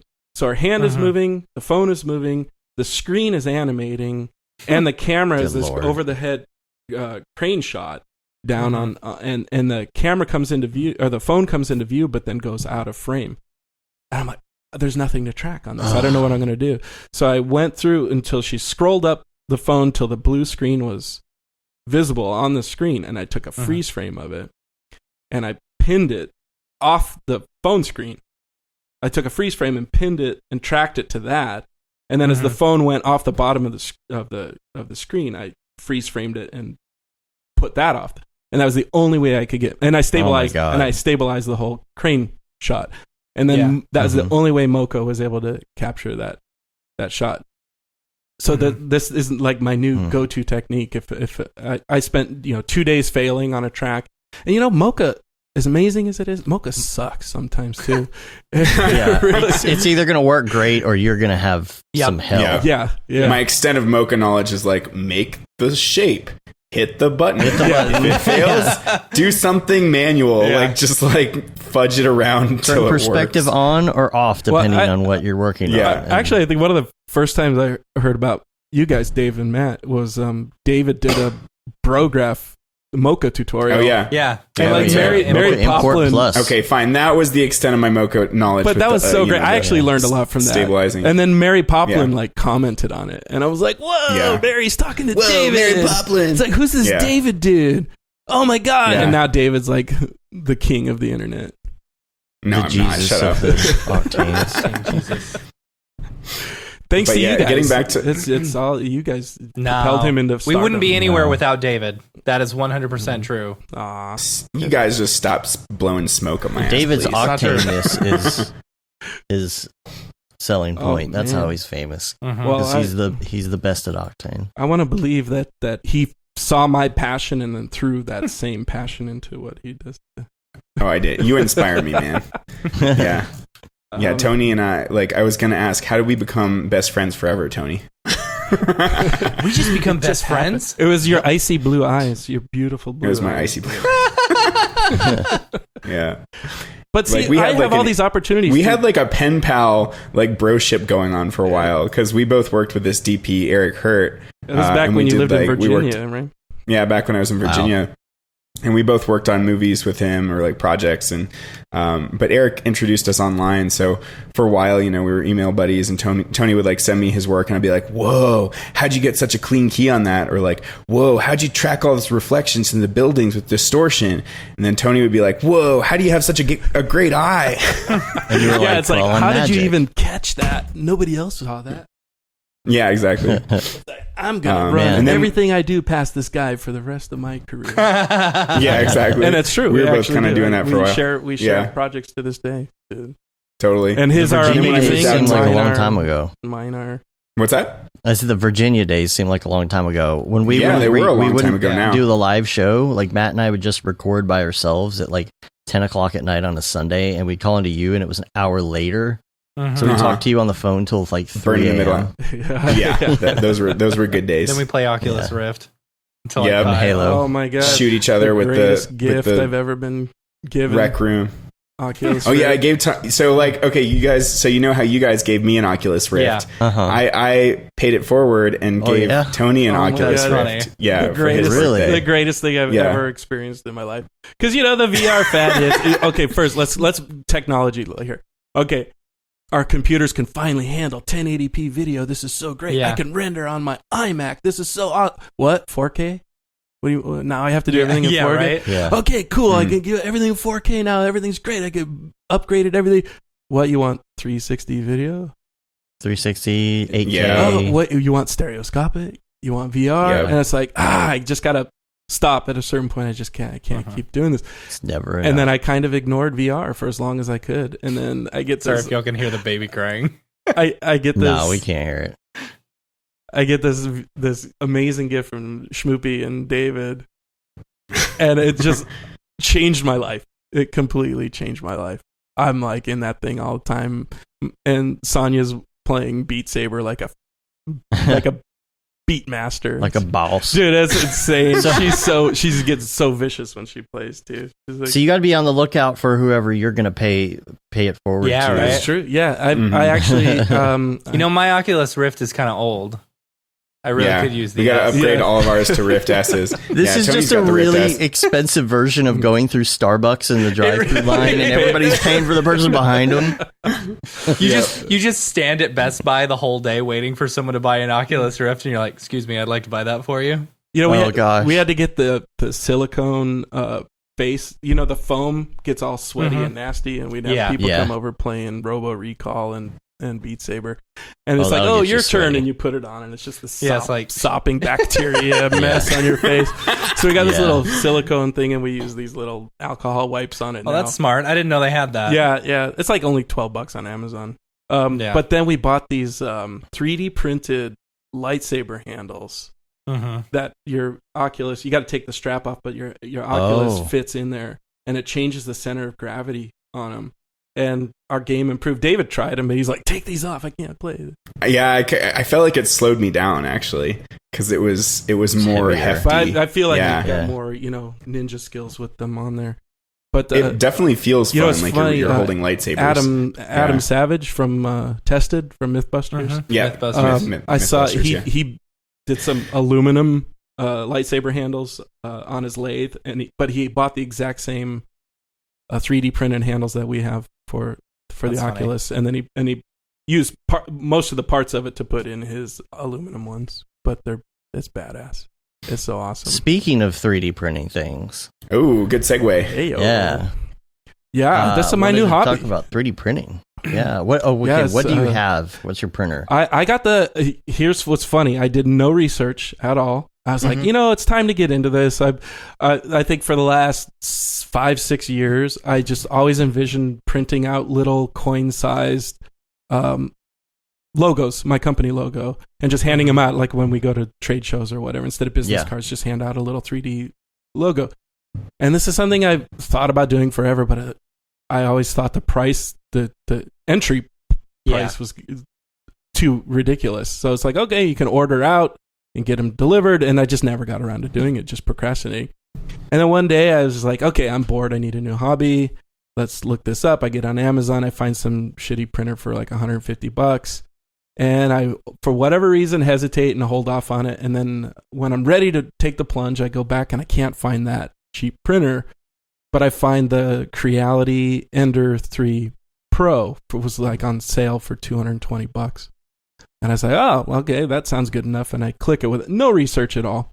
Get the thing, set it up, start doing my first prints, and I get on Reddit and I get on Google just trying to troubleshoot some stuff. And I find out this is like the maker's printer. This is the printer that every person is using. And I'm like, I just stumbled into, accidentally got the best community. It's like our C4D community.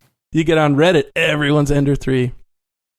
Why are you guys laughing? Because you're kind of Skype stuttering, is just and like, so it starts slowing down, and I'm like, it's like, and then I went.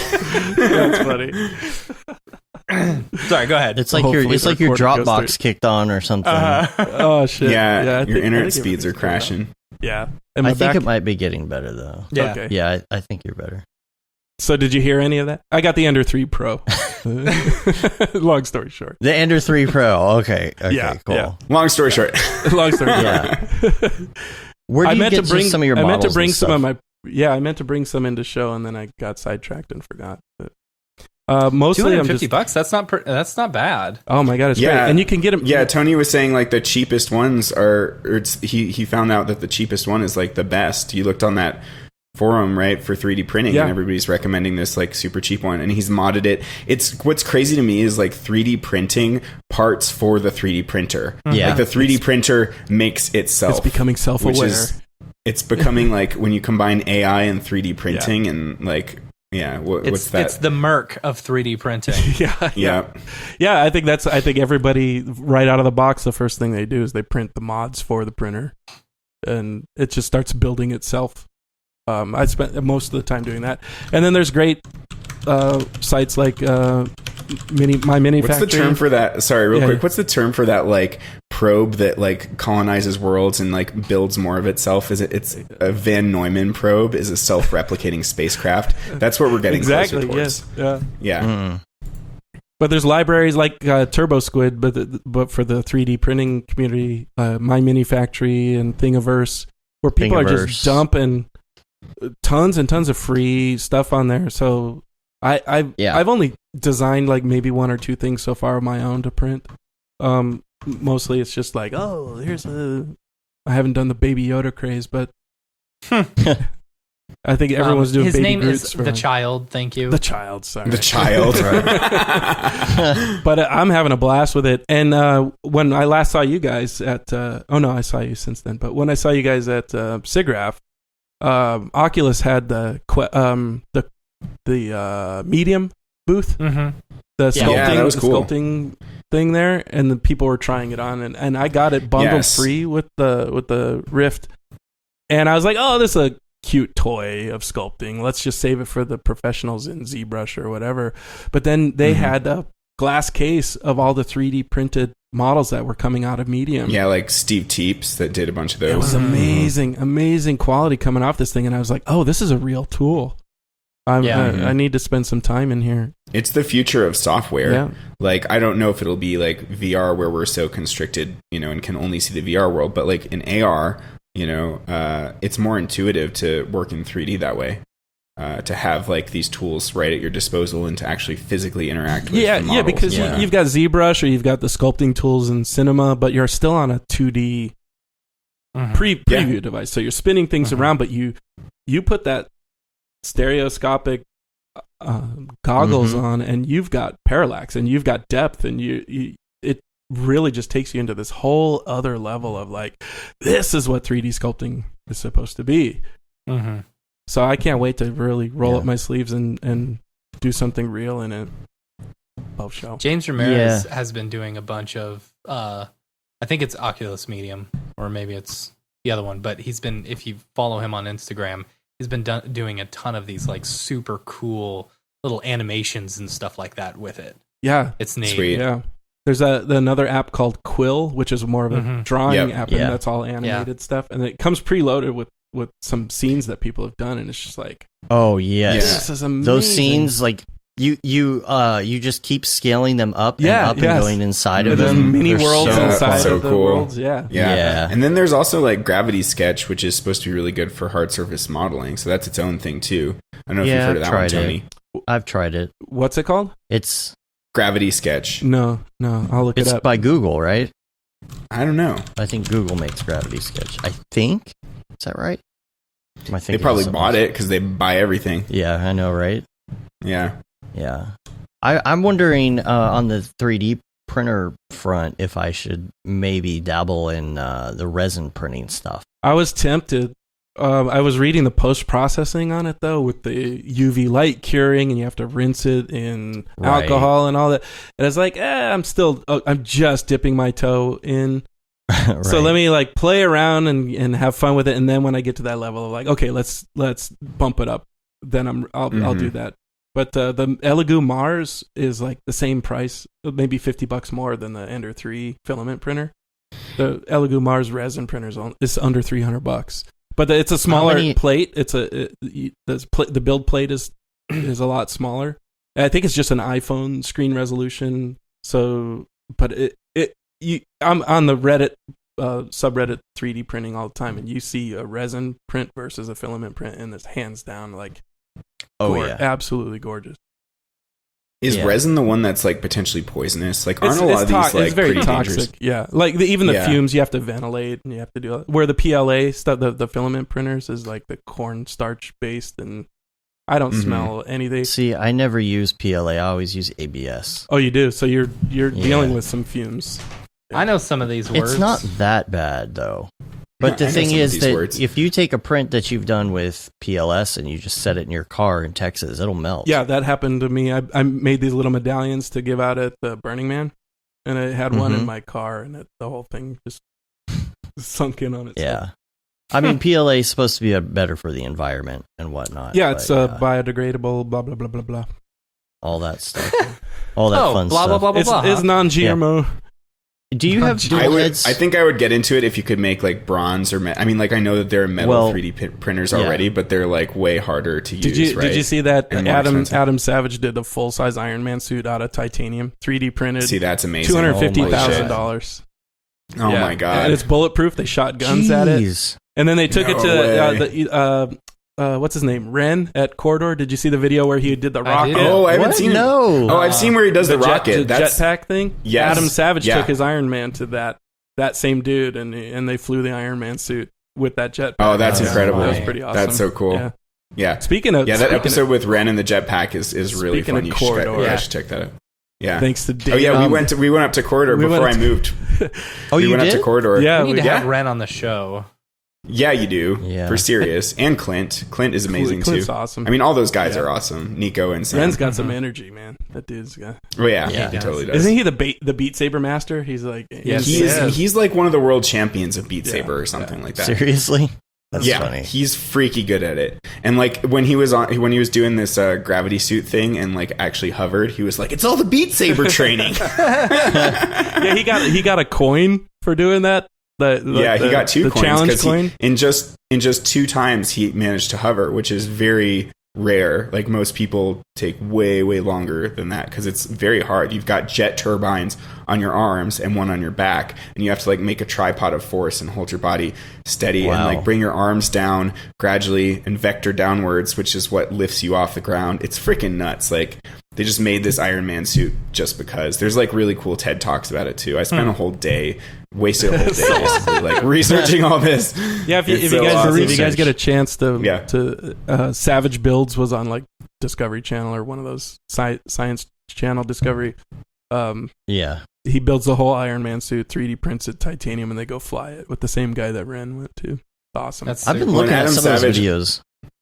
Yeah, Adam Savage also just like posted some video of, so he's got a Spot Boston Dynamics like dog now robot, the real one, not a yeah. CG one. The real one, and he posted a video of the Spot like pulling him in like a horse-drawn carriage. Oh yeah, funny. Rickshaw. He built a rickshaw, and he built a rickshaw for the Spot to carry him on that. He's like, "You got this, Spot. You got this. This one's uphill." Did you see the unboxing though when MIT gave him the Spot and he took it out on the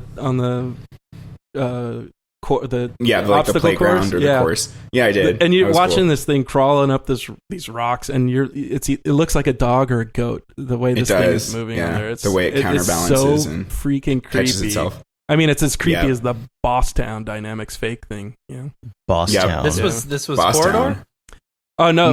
Adam Savage has the real. Distracted. We're going jumping between MythBusters and Corridor back and forth. Right. So Corridor made the fake Boston Dynamics. Yeah, Corridor made the fake, and Adam Dynamics Savage one, has the real one on loan for a year. which I participated in that. I was going to say video you and helped out made the bees with the bees. Oh, you were the bee dude? Bees. Oh, that's awesome. Yeah, I was the bee dude. Nice. Which everybody's like, that's the one thing that gave it away at CG. Those bees looked like ass. But you guys didn't see what the bees looked like before I got the shot. Like Sam's attempt at the bees looked like weird black bats. Okay, There it is. Yeah. There's the quarter. There's the It's like rickshaw. crawling along like a dog crab. Like a dog crab. I love how fancy that rickshaw is. They spared no expense. He built that. Yeah. Wow. That's like my new hobby is watching Adam Savage on YouTube. Yeah. It's so much Good one. better than MythBusters. Oh, it's struggling. Oh, he's trying. Oh, he's struggling. He's trying. Yeah, so in that episode there, they plugged a laptop into and ran an API to reprogram Spot to handle the payload of Adam in the rickshaw behind him. Like the first time they did it, it was struggling, and right there on location they reprogrammed it, and That's nuts. It was able to counter and take him uphill. It was pretty scary. Oh, This is no way. scary. I didn't see enough of the video. I need to We're watch the living rest. in a scary world, guys. It's Right. Oh, we know. Yeah. Hey, I got a question for you on the 3D printing thing. Do you have dual heads on yours? I do not. Okay. But Because- I did a little print where I changed the filament. So I put G code in to stop and then change filament and stop and change filament. Oh, yeah. And it worked pretty successessly. To You see, change I've colors. got dual heads, which means you can do a couple things. Well, first of all, I have the FlashForge, the Creator Pro, which is actually a step down, but it's more open source That's than nice. the top of the line. And so it has a dual head, and you do 2 colors or whatever. And it will also do some soft metals like copper, Nice. Whoa, that's cool. things like that. Does that Um, wreak havoc on your print head, on your hot end? I haven't tried it yet, so I'd be interested to see. Probably what I would do is use the second head for that, because that's the one that I rarely use. Yeah. But there's something I really want to try, which is do you do support structures for yours or anything like that? I try to avoid it as much as possible, but sometimes you just got to do it. I use Right. Cura, and the latest version of Cura has some better plugins for custom supports versus because before it was just automatic generate if there's Right. such an overhang, and that's never worked for me. But the custom supports are working pretty well. See, my supports work pretty well. It's rafts that I don't enjoy. Yeah, because rafts. I stopped using rafts. It's just garbage. What are But- you using, Cura, or what do you use to slice? I'm using is it called Simplify 3D, something like that? Mhm. Yeah. It's on Mac and PC, and it's nice because if you had a version on the Mac, and sometimes you get software, and then you had it on Mac, but you need it on PC, and they want you to buy a new copy. that They sucks. actually let you move your serial over to Windows. Nice. But what I found, and I really want to try this, or I need to order this, is it's a separate filament when you have a dual head filament, and it's made from a special material for support structures. Oh, So you dissolves in water, right? It's dissolvable. So you put it in as a support structure, and instead of sitting there trying to chip it away Yeah. or use a knife on it, you just dunk it in some water, and the whole support structure just disappears. Yeah, they were demoing that at SIGGRAPH as well. It's Oh, really? Yeah. Yeah. That would definitely be the advantage of upgrading. That's the other thing I love about the Ender 3 is I bought a new motherboard for it, and I was thinking out of the box, I'm like, this is really loud. Like the heads are bzz, bzz, bzz, bzz, bzz, and the fans are going and everything's super loud. And everyone's like, oh, print these custom feet to cushion it and it'll blah, blah, blah, blah, blah. And you can get these things to dampen the... And then I spent $32 for the motherboard upgrade, and the thing's virtually silent. And I have no idea. How did you make the stepper motors silent by changing the circuit board in this thing? Must have to do with how it steps it, I guess. It's a night and day silence. I mean, you still hear the power supply fan go. It's pretty loud, louder than the PC, but so much more quiet. I could run them overnight now and not like freak out. I'm gonna go grab one of the silly prints. I'll be right back. Okay. Now, one of mine probably, like, I don't know. There needs to be, first of all, there needs to be EDM music of this. But yeah, mine make these weird noises depending on what you're making. So like if it's doing grids or if it's doing like weird shapes, it starts sounding so funny. Like it starts sounding like some sort of weird alien techno song or something based That's on funny. the print and the infill and all of that. So yeah. Let's look at that print. I got nothing to contribute because I've never done any 3D print or anything. Yeah, but it does here. remind me of like the PC building type stuff. It's like very like DIY, you know. But it's not bad. I mean, if you get something like what I got here, it's like it's almost like the cheaper ones are. I don't have harder $300 that I could just throw towards a very, very sporadic hobby. You know what I'm saying? Right. Of course, mine was I take that back, $900. and I bought $1,000 iPad Pro that is probably dead, sitting on my right. Oh, see, That's there sick, you go. Dude. Vader. There's Vader. I think I saw Yeah, when that you thing has posted really that. high resolution. This was Your printer. Thingiverse. There we go. That's Thingiverse. Yeah. I got a bunch of Rick and Morty stuff. Did you there. have to sand that? Yeah, this one is sanded, primed, couple coats, Yeah. and then I used Rub and Buff on it, which is like this metal wax. And then I did a little steel wool to it just to give it kind of a Brushed Yeah. metal vibes. Adam Savage shows a lot of techniques on how to paint things to look old on his channel. Mhm. oh, the weathering. Yeah.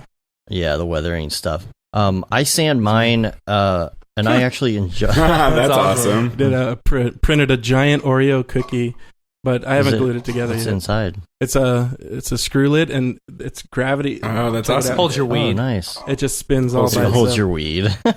It spins by Yeah, itself. yeah. Oh, that's It's a big neato. Oreo cookie for those who are watching the video. Mhm. You're making me hungry.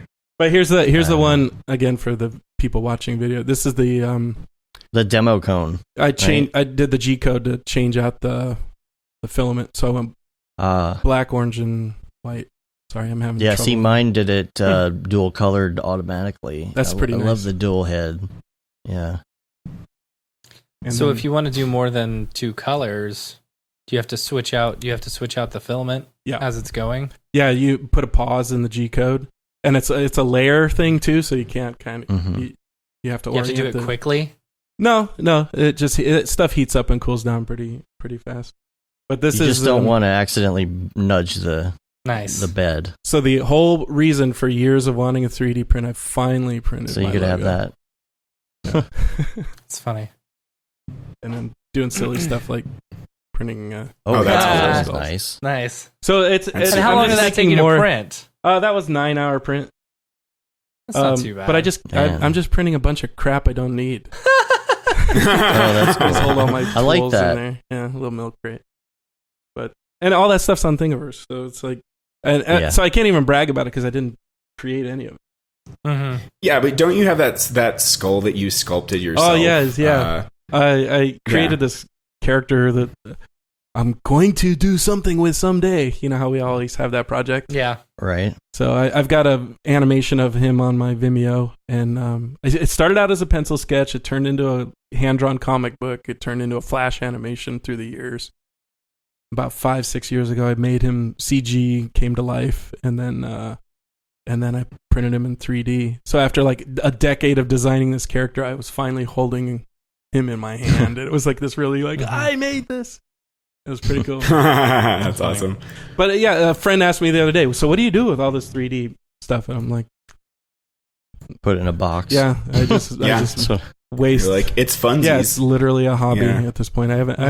There's a subreddit, functional prints, where people are actually like replacing knobs for things and yeah. connectors and things that break. And it's like, yeah, maybe one day I'll print something functional.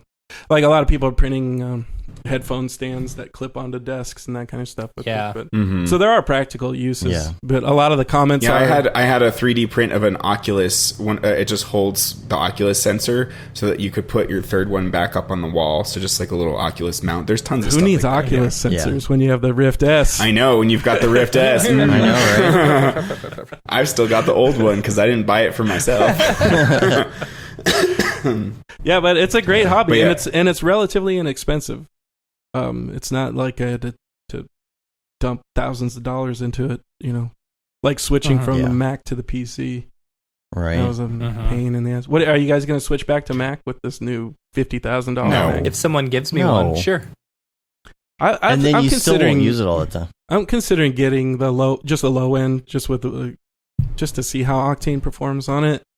Because Mhm. I really hate going to the PC for all of my stuff. Well, Octane has to be able to perform on it first, and so Right. does Redshift. Yeah. Which right now I don't think they're even to that point yet, are they? Yeah, Like I Jules was saying, like Jules was they saying haven't they're waiting on updated Apple. something. No, So- they're waiting on Apple, like Yeah. probably for another 6 Oh, months really? or so. Yeah. All right. I Yeah. have a feeling once we finally get it, it's not. It gonna won't be as fast. It won't be as fast, Mm-mm. you know, Yeah. because you're having to create emulators for, you know, the way it should Random work and blah blah things. blah, which is causing more, I don't know, more memory something Processing power. processing Tourism. power. Yeah, things, Yeah. stuff Well, like that. I know in the Technical things. in the interim, before I decide what I'm doing with the Mac, I want to get a new iPad Pro with a pencil. I don't have that. I really like the iPad Pro. I really like it. I don't use it as much as I would like, but I really do like it. You see, you can use it as a palette monitor on your Mac now. I think you can, but you have to pay. You have to pay for an app, but the app is not. Yeah, I know, right? That's not built into Catalina. I know that you used to. Oh, I don't know about that. I think it's built into Catalina. Okay, is it? Yeah. And so you can use it. You can use it as a Cintiq now. Because I use a Wacom tablet for everything. Dave, if you could pull up, there's one of those JPEGs in there. It's the girl with the dragon tattoo. That's this. Oh yeah, the best hair mat you've ever done. It's pretty amazing. GTW or some GWT. I don't know what I called him. Yeah, I was gonna ask what. So now, what does your work look like? That now that you burned out on the posters, you burned out on the VFX indie people. Working went you on dry. A bunch of vacations last year, so now went you on got a bunch of vacations. I spend my days. I spend my days watching Adam Savage Tested. I played Beat Saber. So I got it. So what I do, a lot of the work that never sees the light of day are conceptual designs now. A lot of title design, like I did the help conceptualize the idea for the HBO title for The Outsider that Elastic ended up doing. So at the beginning and end of it, or at the beginning of every episode, there's a cold open, and then there's this real cool ink dissolve, and then the image distorts within the ink, and then reveals the next scene within the ink. Right. So we did a few iterations of how to come up with that, and then funny enough, I think I was going to Burning Man. So he said, package up your whole file and send it off, and then they went to Elastic, and now they get all the credit. And it looks way better than I probably could have Is this ever it? done. Yeah, so can you zoom in on that or no? It's okay if you can't. Enhance. Magnify and enhance. Computer enhance. So that's this is what I pride myself in the poster world. A lot of people just let's just scribble hair where I think hair should be. I will follow every exact hair that's in the actual photo. And normally I'm hand on tablet, eyes on screen, that eye-hand coordination where you're just trying to match the but for this job, this is the first job I ever used the Cintiq where I was actually pen on the screen, looking at the screen. Yeah. So for the iPad, I'm really excited to try that. If you can use it as a Cintiq type. I should upgrade my crappy iMac. See if it will.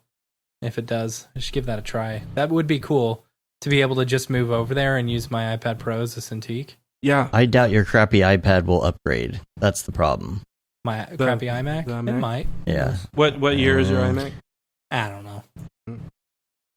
Crappy. So here's the question. So Tony's been doing this stuff way longer than us, and he's burned out a couple times and switched careers. When are we going to have our career burnouts? What makes you think I haven't burned out and switched careers already? What's your new career, Matt? What are you doing? This is the new career. This is the new career, podcasting and making MoGraph. Yeah, I burned out on the food industry. Couldn't do Domino's Pizza anymore. Then I came back here, right? Yeah. Well, Sonia and I were talking last Domino's night pizza. about the staying relevant and where do you find that hustle to keep going. I often say I worked my ass off in my 30s, and I don't remember my 30s. I say I went to bed at 29 and I woke up at 40, and I just went, what just happened? Jeez. No friends, no family, no canceling events and dinners, and can't go on vacation because you're just working around the clock. And you do that for 10, 15 years, it's going to definitely take its toll on you. So you look around I'm sure it's the same in every industry, but you look around the print industry and there's nobody over 50 sitting in a chair unless they're the owner of the company. And you either start your own. I mean, there are people I've trained underneath me that now own their own studios, their own design studios, and they're hiring me to do work. And so that's why I say I don't freelance. I don't say I'm a freelancer. I say I'm a business owner. So I started my own company. So I don't go in and sit at a chair. I mean, I don't either, but I still call myself a freelancer. Yeah. I never go into any studio ever, and I haven't for 4 years. Well, I think the tricky part is unless you come up with a name like all these silly company names like Like Aria Brograph. Visuals. Aria Visuals. Like I It's a mean, fake even company. mine. I don't even have an LLC. My COPO is just because of my. I got tired of saying how to pronounce my last name, so I just spell it COPO, and then it's like, oh, it's phonetically COPO, and that's what I came up with for the silly name. But everything there's a lot of something dog. You know, there's dog is in the name, and it's like ridiculous company names that everybody comes up with. Pixel. Yeah. Pixel's Optic a popular Nerve one. was one of them. A friend started. Yeah, so it's like it becomes Technologies. it becomes a challenge to come up with a clever name for Interslice. your business. Aviato. But yeah, again, as a one-man operation, though, can you call yourself a company unless you're going to rent an office space and you're going to staff up and you're going to... I think you can, because you can Yeah. expand and contract. Like, I've hired all you guys in various forms, and Yeah. you know, and that's the new thing is working remotely, and it's not getting disrespected as much as it used to, you know, and people take you seriously. And now I have jobs where I haven't even talked on the phone to these people, and they're still paying me, and it's so weird. Yeah. Yeah. Those are weird. You know, it starts with an email. Said, oh, can you do this? And then you end up sending them some mock-ups, and then you keep going, and they're like, no, that's great. And then you realize I never talked to that person on the phone. Yeah. Right. Yeah. Super weird. I haven't seen a client But yeah. face-to-face in years, and I live in LA. And I'm like, what? I look at all Yeah. you guys. You guys are doing LA-based work, and you come here for trade shows. You know? We have one client who we've had since the very beginning, and I talk to him at least a couple times a week, and I've never seen his face. I have no idea what he looks like. Wow. That's great. That's funny. Yeah. So the hustle, I could see what's the drive? What keeps you going beyond the burnout? One day Right. I'll make $1 million. I'll be able to And then you'll be retire, done. and then With $1 I million, can- I don't know. If Well, you some, retire with I $1 can work million. less, and then I Move out can of the do country. my own passion project Right. cartoon. Your animation. My animation. And, 2D and I mean, animation I guess films. that's kind of what Or 3D. what I have done. It's like Or 3D. Yeah. I've busted my ass for decades, and now I'm kind of like, I'm going to work to sustain the Right. cost of Mhm. living and to pay for health insurance, which is insane. Mhm. Right. Yeah. Property Go Bernie. taxes, mortgage, Feel the burn. Feel the- and Yeah. Feel the burn. car payments. And then anything beyond that, as long as I don't dip into the savings that I spent all those years that disappeared from me, you know, that's the Mhm. nest egg, and that's what you Mm-hmm. hope Yeah. to. As long as to it's retire. still fun, you know. I mean, I could see Yeah. getting burned out on like a specific type of job if I do it too much. Like right now, I've probably been doing like too much concert visuals, and all my shots are starting to feel like camera moves forward. You know, now camera moves forward faster because it's the build, and like I love tunnels. And the camera, And then the camera bumps on the beat. yeah, on the Uh-huh. beat. yeah, exactly. Right. And like Camera concert super visuals, far away, but very far zoomed in, right? rotating in one by one position. Yeah, I want to get back to doing like short films and stuff. But yeah, I mean, concert Yeah. visuals can be a drag too because it's like 4 or 5K. And then, you know, you don't even get to show more than like a 30-second clip for a song that's like 3 or 4 minutes long. And I've got like a fully seamless camera on this thing, you know, and it would be way more impactful if I could show the whole piece. So yeah, I mean, I could see getting burned out on doing that. But like, regardless of, you know, being able to show the work or whatever, I'm always having fun. And you know, when I'm on the job, I'm always having fun. That's so great. that's the That's thing the that I best think part. is really going to keep me going. You know, that and having like a solid rate, you know, like as long as it pays well and I'm having fun, then I can't see myself, That's switching careers. that's the most important I mean, part is don't undervalue your creativity. And I think that's a mistake that happens a lot, that somebody will underbid you on a job, but then they do inferior work. And then the client comes back to you. They already spent their budget on the other person where they're trying to save money, but then they come to you to fix it. And you're kind of like, well, Right. F you. You know, F off. I most of the projects I work on are approved on the first or second round. Like I just did this. I did this same here. animated billboard for Times Square. The shop that hired me had lost their motion graphics guy, and they're like, "Oh, we're in a bind. Can you do this thing?" And they gave me the template, which was this nightmare of 1,000 pre-comps and everything in After Effects. I spent 2 days just cleaning out their template before I could even start the job. Wow. Jeez. built the job, shipped it. Client made one little timing tweak. They didn't even make a design tweak on it, and we shipped the next day. And my client came back to me and he's like, "Oh my god, this is amazing! It's like that's why you got to charge more for this stuff." Because he said, well, the last job we did went 10, 12 rounds. So I was like, well, because you didn't hire me. Yeah. Right. It's like you would have actually saved, like maybe I have a higher rate, but you would actually save money if you go to me because I'm going to make it good to begin with. And I'm going to make my own revisions internally. But see, there are those people that even seen drag that stock down. They bring that value down because they're not charging and they're doing shitty or mediocre work. And then you come in here as the pro and then they're like, well, we don't have that budget for this. So then do you choose to do the job and take a hit as a favor, or do you walk away from it just to maintain? But then if you walk away too many times, you realize, I didn't work this year because I said no 6 times. I need that money dough. Yeah, that money dough. That money dough. Yeah. Depends. Yeah. But money dough. Is this the last man standing one? Is that what you were talking about? Oh, yeah. So they had no idea what to do. It was just this... I can bring that up, right? Yeah. Mm-hmm. Oh, okay. They had no idea what to do. There's like... Quick. Wish you would. So they had a stock shot of that plaid background. So they're like, well, I guess you can move the head and do some... animate the type, but everything's kind of locked off. So I recreated that... Nice. That plaid texture in After Effects, and I tried to do it with sliders. I thought, okay, if they change the scale or the speed, I can do these dynamic sliders and do all this stuff. And I got about halfway through building it with sliders, and then the crunch was coming. I was like, I just had to slap it in. So I spent a day building this automated plaid, and then I ended up not being able to automate the rest of it. So it's kind of I could have made the job more valuable to me if I hadn't tried to be clever. So know when to be clever, know when. Sometimes manual is better. Right. Yeah, know when to automate and when to just brute force it. Yeah.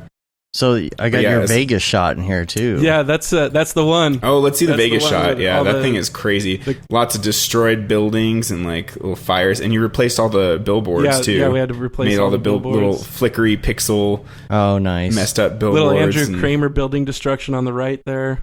Yep. A lot of CG helicopter, turbulence FD, particular. It's a long shot. What's it? Trapco particular and some stock elements. Shot. And the fact that it's all warp stabilized from the get-go means that it's like impossible to 3D track properly. That title dissolve at the end was X particles in physical render. Nice. Yeah. So the warp, the warp stabilization just ruins it. Me. That makes it impossible to track shots. Like, I had to track because it's warping the shot around and breaking any kind of 3D realism you've got going. So I had to do multiple comps geometry. Because you can't. The shot's 30 seconds long, so you can't just use one 3D camera because you're tracking the background that gets messed up here. So then you have to retrack it. Then you start tracking foreground elements. So I was just comping several different 3D camera tracks just based on as it revealed and came into frame. But things start, in the beginning, it starts here and it's in shot the entire way off to the horizon for 30 seconds. Yeah. Gosh. That was probably one of the most brutal shots I've ever worked on, for sure. Yeah. For sure. Yeah. All right. Well, we have a segment called MoGraph Recommends that we want to do. Yay, we're not doing People's People. That's 2 weeks in a row. We're already like 2 hours deep into this podcast. I know. Like, there's no. My wife needs to go take a shower. I got to go watch that baby. So yeah, watch we got that about baby. 15 minutes. Watch the baby or wash that baby. Wash the baby. Both. I was gonna say real quick, if I ever switch careers, maybe video game design. That'd be fun. If it's like not if it's not involved with a computer, I feel like I'm totally useless. Because I've grown, this job has made me grow soft and squishy. You can work construction. Sedentary. You're going to go... Yeah, I was going to say, so I'll never be able to, live my dream of being a rock climbing instructor or a Navy SEAL. But I could be a truck driver. You go back into... truck drivers they just sit there. Neuromedicine or whatever. Yeah, neuroscience. I'll just fall back on that because I remember everything about that. At the big brain. I see a lot of truck drivers have a computer on their rig now, so they can do gaming and stuff. See, there you go. I could, or maybe I could just do like certain side jobs as I'm driving the truck. Get the how much those trucks cost though? Very expensive. Get the horsepower of the truck to run the. Oh, do you have to buy your own truck if you're a sometimes, truck yeah. driver? Oh, that's No, weird. I agree, Tony. Like use the gas that they're providing. Yeah. To run the engine to power it. Yeah. Yeah. That's really I smart. don't know why I'm going through so much gas.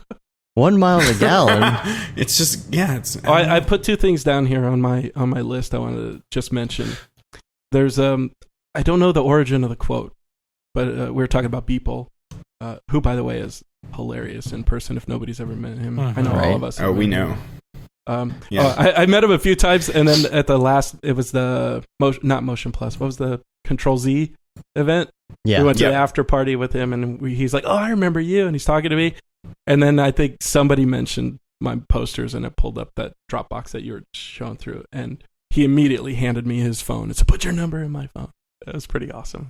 Like people, yeah, that's funny. He's but like that. I don't know He's the origin of the humble quote, but something I try to live by is create something today, even if it sucks.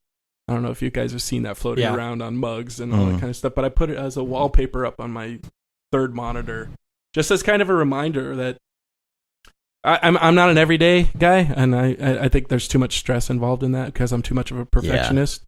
But there is something to be said about, and it's a bit of a reminder to just keep pushing yourself, and you don't have to show it. You don't have to put it on Instagram, and you don't have to share it with anybody. But just do something, even if it's a stupid 3D print, just something that you did as a creative, just to feel like you're using your brain or your talent or whatever, just to feel a little bit fulfilled.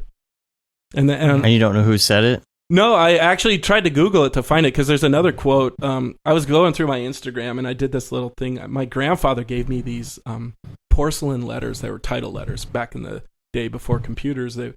You would lay these little 3D letters with sticky back on them, and you could do titles for home movies.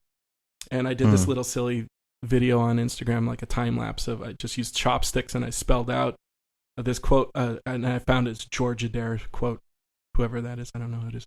But everything you've ever wanted is on the other side of fear. And I strongly believe in that as well, because fear is the biggest hesitation to do anything. And it was this huge leap for me to leave this comfortable job that paid me very handsomely, and just go off. I didn't have a backup plan. I took 6 months off just to catch my breath before somebody on LinkedIn saw that I left my job, and then they called and offered me a project, and then that took off from there. But the filmmaker guy, Kyle, that I worked on the Deb movie with, he said it's like jumping off a cliff and building wings on the way down. Because, and that's truly, it's kind of an exhilarating experience because you don't know if you're gonna succeed. But I'm coming up on 7 years in a couple of weeks that I went out on my own, and I'm still surviving. I'm still here, and like I said, as long as you keep wondering, you wonder if is next month going to be my last month? Yeah. Is the month after that going to be my last month? Am I going to get paid? We must have jumped, and that just keeps going and going and going. You know, we must have jumped freelance at the same time, because around 2013, 2014 is when I. It was February. It was Valentine's Day. I got stuck at work, had to cancel dinner plans, and I said, "You know what? Enough. This is 15 years of canceling plans, and I'm done. I'm just absolutely done." And I gave a 2-month notice and jumped, and I was gone. And I haven't looked back. Well, I kind of looked back at when the savings get a little low. It's kind of like, did I do the right thing? But then I think of all the opportunities and all the experiences I've had in those last 7 years that I would have never had if I was still sitting there. That I would have. The places I've traveled, I've renewed my passport. I've left the country again, and I've been to Europe for the first time finally, and I went to Burning Man. I mean, crazy things I would have never had the chance to do. Took some great photos. Oh, thank you. Thanks. Yeah. When I'm at lunch, every single time I'm at lunch during the middle of the week with a friend and sitting out on a patio somewhere here in California, it's like I take that moment to realize that this is something I wasn't able to do for 15 years. Exactly. And I'm in the middle of the week, I'm at lunch, and I'm taking 3 hours to hang out with a buddy. Yeah. So those Exactly. are the trade-offs. It's like, sure, the paycheck isn't as strong as it used to be, but the life check. That's yeah, exactly. You miss 100% of the shots you don't take. Yep. Wayne Gretzky, Michael Scott. Yeah, Michael Scott. Yeah, right. Yeah. So those are my silly quotes I wanted to throw in there before we. Nice. Cool. Yeah. That's good stuff. Yeah, let's do some recommends. I want to know some of your influences. And now with the movie posters, what is your favorite movie? My favorite movie, a recent favorite movie that pops right in my head, Joker, was amazing. It was astounding. Was good. I still haven't seen it. But before that, I'd say Ex Machina was probably my favorite movie in the last several years, for sure. That's a good one. Yeah. But there's Blade Runner, the influences of all that, my childhood, all that stuff. Do I have a? You guys go ahead and list yours. I was looking for my list here. Oh no, that's not it. Oh, it's just you. We've all done it. Oh, you've all done it. you, Okay. dude. Ex Machina, Big Lebowski, was probably the most accurate, not accurate, the most perfect structured movie ever created, in my opinion, is Groundhog Day. I think Nice. that's a fantastic. So good. Eternal Sunshine of the Spotless Mind is one of that my favorites. And there's a little quirky comedy. Now the dude's super famous. Taika Waititi is. Taika Waititi, yeah. But there's a movie called Eagle versus Shark that is with I haven't seen that of his. I think it's on Netflix still, but it's the guy from Flight of the Conchords, the Jermaine Clement. Yep. And it's just, it's like a all of it's like Taika's movies. it's the New Zealand it's the New Zealand Napoleon Dynamite. It's just a silly, quirky, funny movie. That's awesome. I need to watch that. Like, I love all of his movies. Like, there's this one called, I think it's called Boy, that's really good. But then Hunt for the Wilder People is one of my favorite movies ever. And that's him one too, he did. As well as the new Thor, as well as Jojo Rabbit is really good. That's one. And then he's coming out with this new one for Disney that looks amazing called, I think it's called New Guy or guy. It's like this video game premise, but this guy is like breaking out of this, like everybody's shooting everyone constantly. The bank gets robbed every day, and that's just normal life for them. And then he like breaks out and becomes like a hero in this video game world. It looks so, it's Ryan Reynolds. It looks so fun. And yeah, so that's going to be a really good one. Taika Waititi is like, he's so good at doing indie films, but then also so good at wrangling these massive Hollywood budgets. He's like Hollywood's golden boy right pretty now. amazing to see how he just and he's funny, blew up overnight. He's super funny. Yeah. What We Do in the Shadows, did you see that? It's like a mockumentary. Yep, that's a good one too. Funny. Yeah. I didn't watch the TV show, but the movie was really funny. We're not swearwolves. We're werewolves. What other favorites? Music. What is your favorite music? I like indie alternative music. One of my favorite bands is a band called Blonde Redhead, and another band is Grizzly Bear. And yeah, Grizzly Bear is really good. There was a also on the indie fan made bandwagon. video to animation. Yeah, did you see it? The 2 cardboard. weeks? Yeah. Like 10 years ago, some fan made this video that was spectacular. Yeah, I've seen that. You sent that to me, Tony. It's really good. Yeah, that was around the era of the third and the seventh. Yes, yeah, kind of that era. And I looked at it. I'm like, okay, it's like V-Ray and 3D Max. Okay, that was amazing. And I was always inspired to like, I want to make this. You sent that to me because I had my video with the cardboard or the wood cutouts that was kind of similar. Spectacular job on that, by the way, if I haven't said it enough. Thanks, that's probably one of my favorite, like, even though maybe you've worked your ass off a lot harder on some of the other ones. On other stuff. That one visually is just one of my favorite. It's so magical and Cool. I appreciate it. And Chelsea helping you on that one, right? Yeah, that's why it was magical. I would not have been able to make those awesome compositions without her. Awesome. Yeah. What about TV show? TV show. That's a tough one lately. I'm enjoying The Outsider right now. I need to check that Seen out. Seen that McMillions yet? That too. Yeah, I'm on episode 2. I fell asleep. I was so exhausted the other night. Good. Yeah, it's a great. What's that? It's a documentary So on the good. Monopoly scandal, the McDonald's Oh, wow. Monopoly game scandal. It's pretty great. Insane story. Nice. FBI talking about it, and like that one dude who's like the FBI dude in the doc. It's like he's hilarious. Yeah. He's just so unprofessional. It's great. It's so funny. The guy is just like all over the like he's like Uncle Rico without a mustache or something. Like you gotta check it out. What else? I mean, I would say Game of Thrones used to be until the final season, which I absolutely hated. Yeah. That was a spectacular show. Man, you caught me off guard with the TV show one. And then I think I saw your list favorite plugin. I'm gonna say is Neat Video. Might be the It's a good Neat one. Video is a good one. That's a good one. Yeah. best $100. Oh, and unfortunately, it's Mac only. Hawaii Key. I thought you Not were this saying- next one. Oh yeah. Hawaii Keyer, yeah. Keyer, these guys developed it for Final Cut 10, and then they ported it to Premiere and After Effects.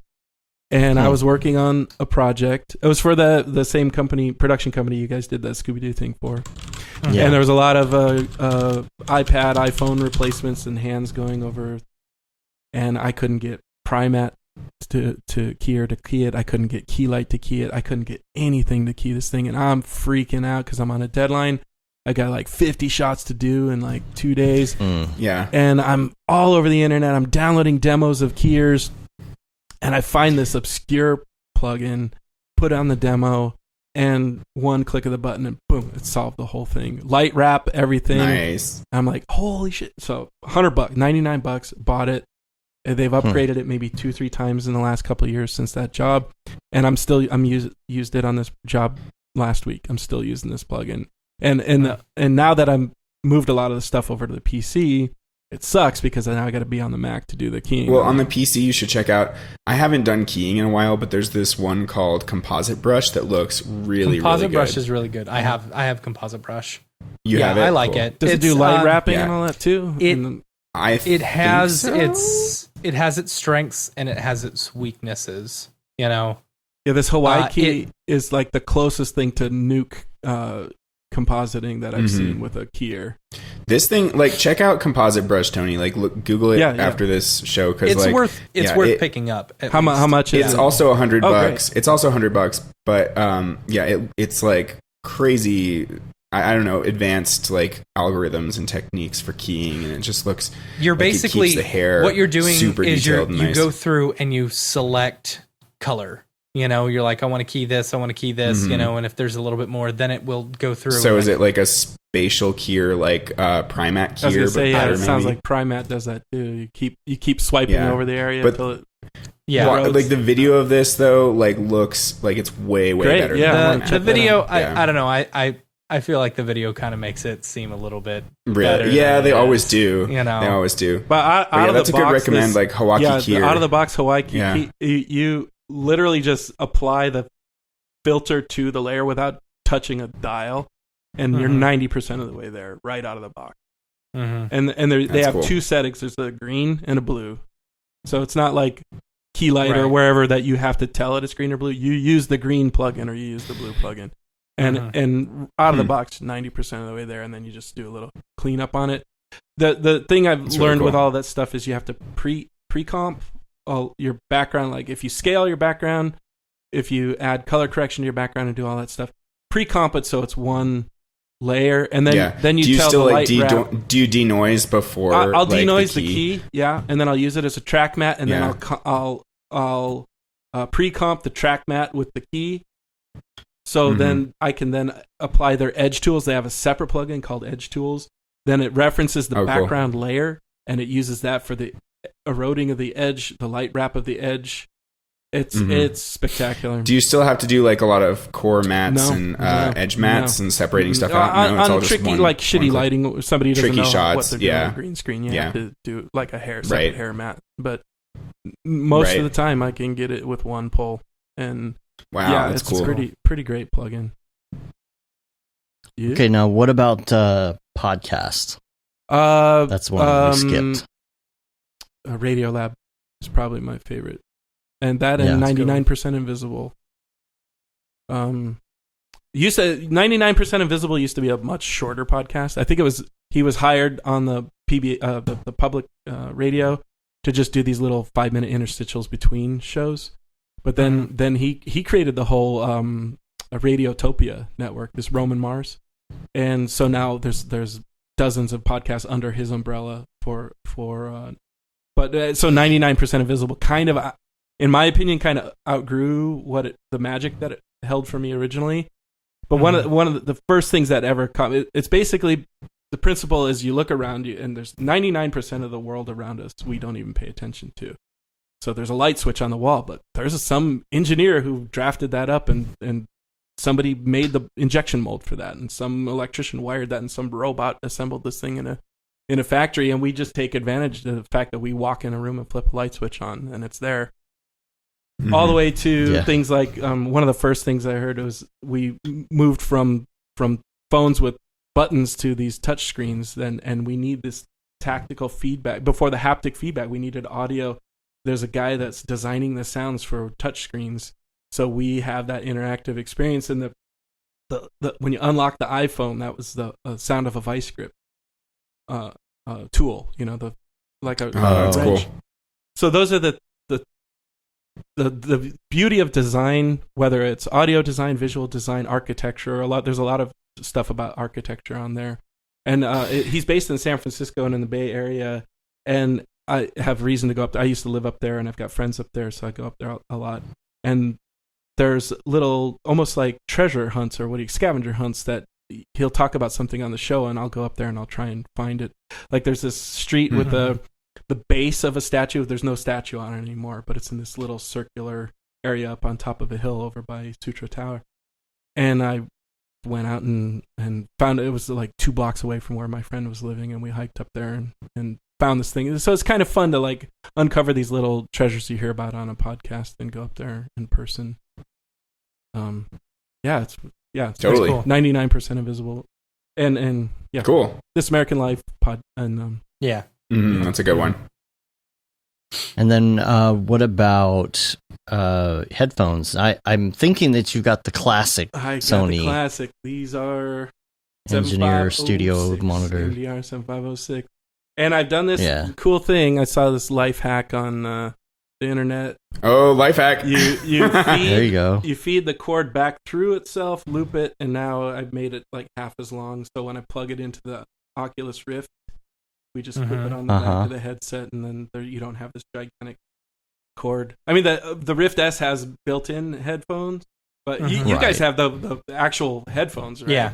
The Rift S just has a hidden, but the we still want to use these for Beat Saber. It is a perfect fit for a pair of Bose headphones, though, I gotta say. You can wedge them right in. Oh, nice. Perfect. Nice.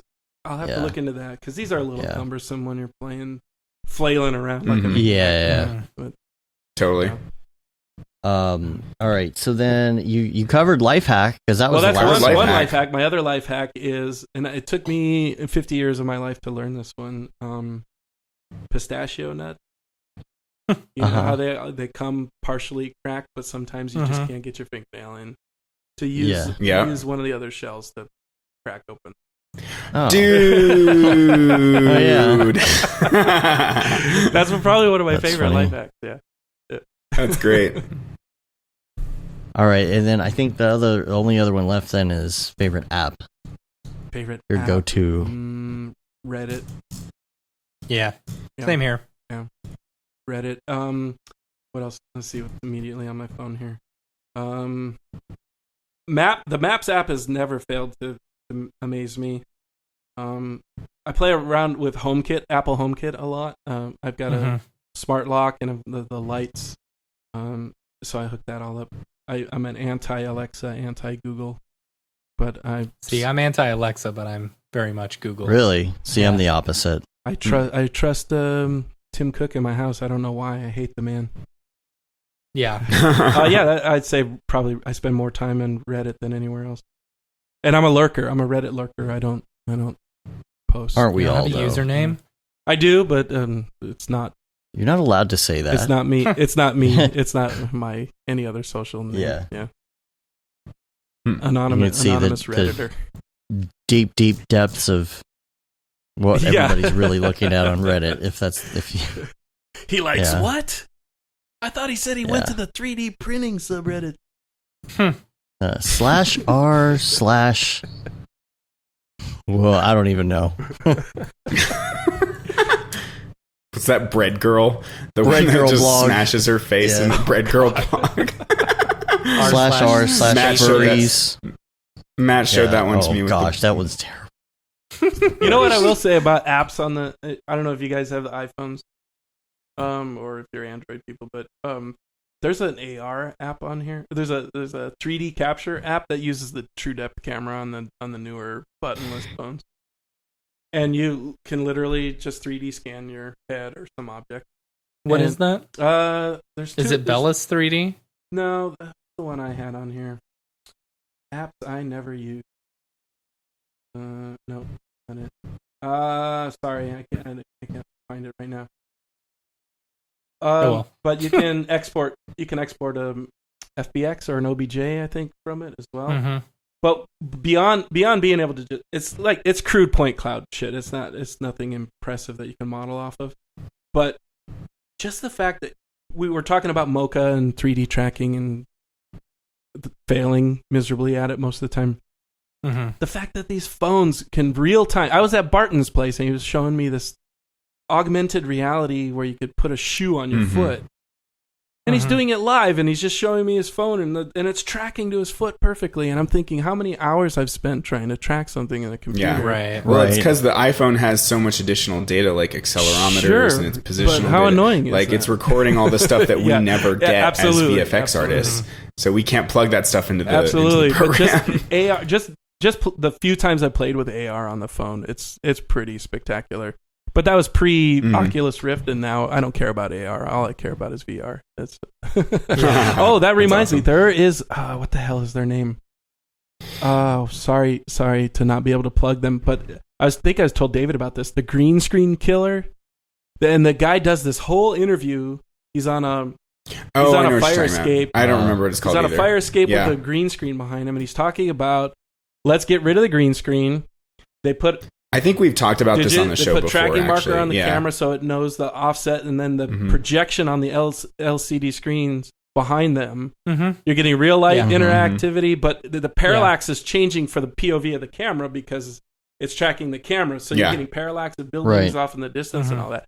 He does this whole interview with a green screen behind him and the fire escape behind him. Like you think this is the fire escape practical, and then it's a set really extension. There.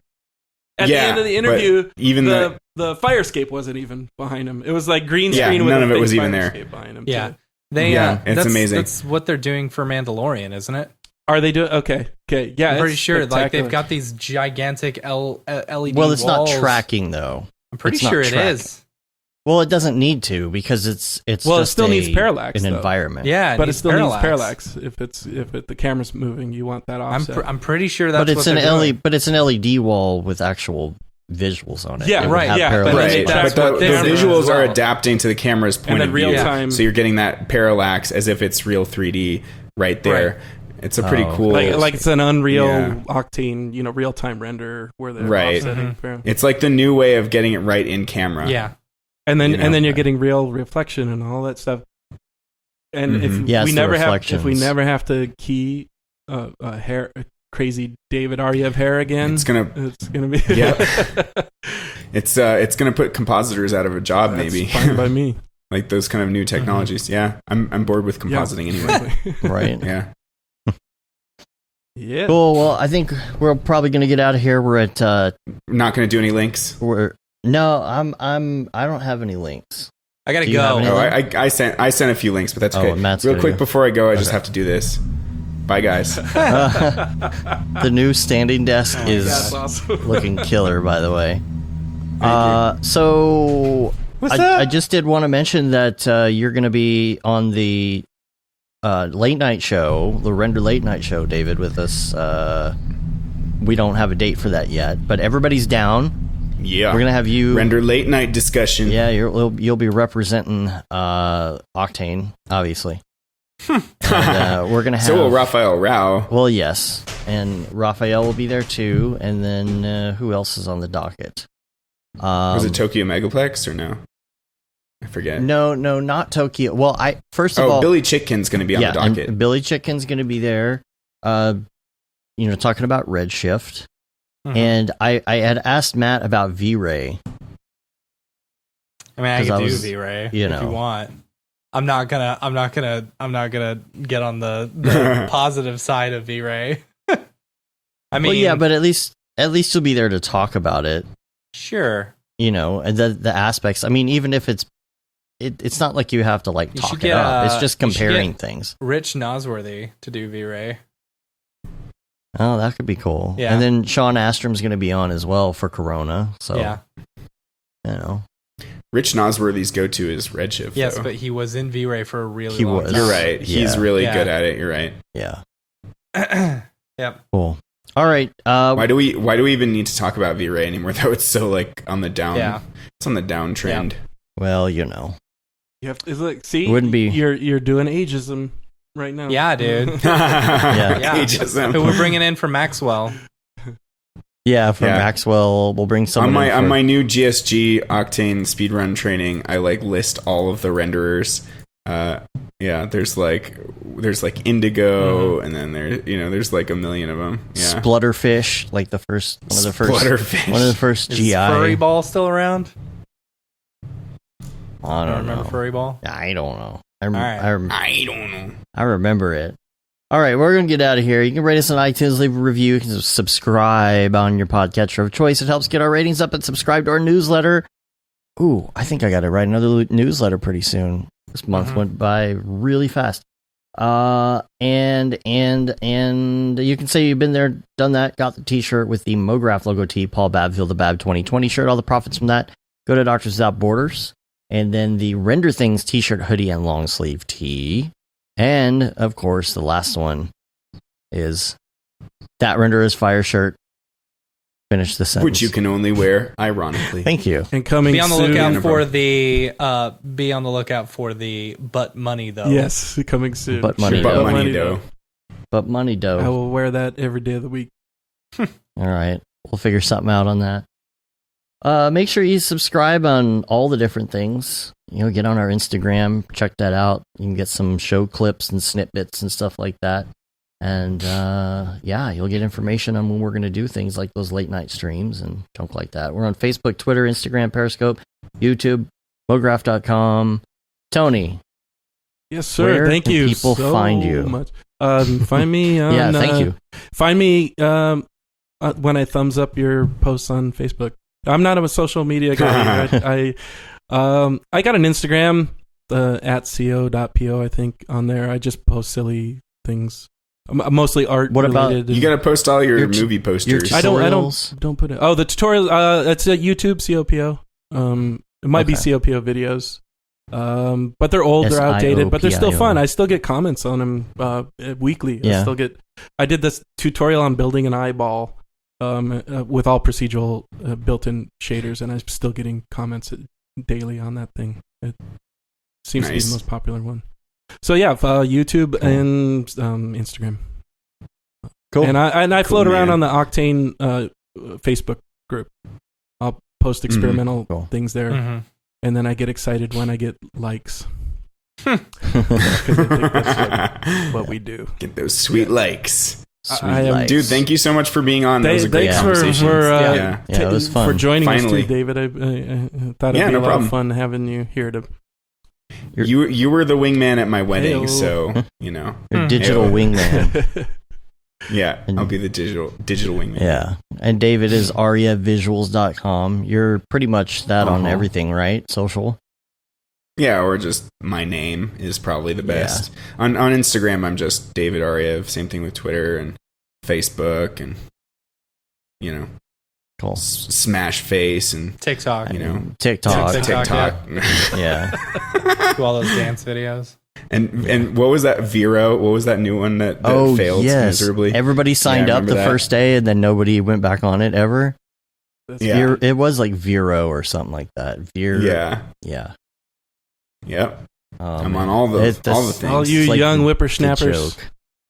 I've got an ArtStation profile that I've never once used, and Yeah. I've got a Behance that I abandoned 4 I years never ago. used And Behance, Don't forget Dribble Dribble. Yeah, I've never used that one with either. 3 B's.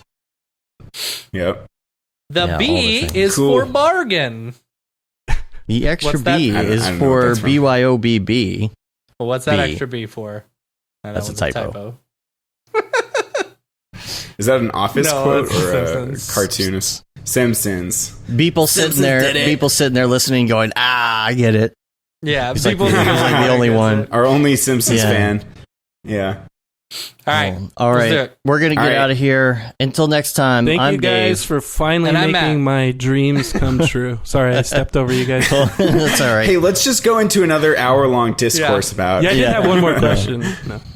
Yeah. No, I'm kidding. No. Oh, okay. See, I was down. I got a baby to All right. watch. Well, that actually Yeah. was the question. Was originally I started saying, what is that drive to keep you guys going, and what is that motivation to avoid burnout? And I notice a lot of you younger guys have families. You have kids, Mhm. and I'm assuming Yeah. that's something I dealt with. So I think I could rest on my laurels a little bit because I don't have to worry about college tuitions and diapers Yeah. and Yeah. all that kind of stuff. But By the time I have to start paying for my kids' college, I will finally have my college paid off. right. Oh my God. That's God. true. Not if we elect Bernie Sanders and we do all Yeah. the Oh, debt that's right. We forgiveness didn't even and all the talk free about that. tuition. Vote for Bernie. You went Yeah. to Vote a for Bernie. rally. Vote for Bernie. Yeah, I went to a rally with EJ and Luis and Chelsea and Melanie, and it was super great. And yeah. Oh, that's awesome. That's awesome. I saw Yeah, it the was picture. super Bernie's fun. the man. Oh, that's something. Actually, Yeah, I don't he mean is. to derail things, but I wanted to say one thing. So I'm on. I get this. And I'm Matt. I'm sorry. I'm on. I get this DM from Twitter about a year or so ago from EJ, and I'm like, oh, cool. I haven't heard from EJ in a while. And he's like, dude, what are you doing? Putting all my stuff up on Udemy? I'm like, what are you talking about? And I click on the link. Somebody started an account with my name, stole all of EJ's tutorials, and were selling them Oh my along with they God. stole all my No YouTube videos way. and they were selling them as well. So I'm like trying to tell him, this isn't me. So we contacted Udemy. They took the whole thing down. But EJ hasn't talked Good to me Lord. since, so I think he thinks I'm... Oh. Oh my God. We'll have to Yeah, I don't know. EJ probably just forgot. Yeah, I'm about sure. It, so Talk he's to not- I'm making a joke. I'm making Udemy a or joke. whatever and Yeah, try we and did, get yeah. that Yeah. money for yourself. Yeah. For anything that he's Right? But sold. the joke is that he's ignoring me ever since because I think he secretly believes I really did it. That's stupid. Last Bernie thing. Bernie came on. He started with Donald Trump is a pathological liar that has no clue what the Constitution of the United States is about.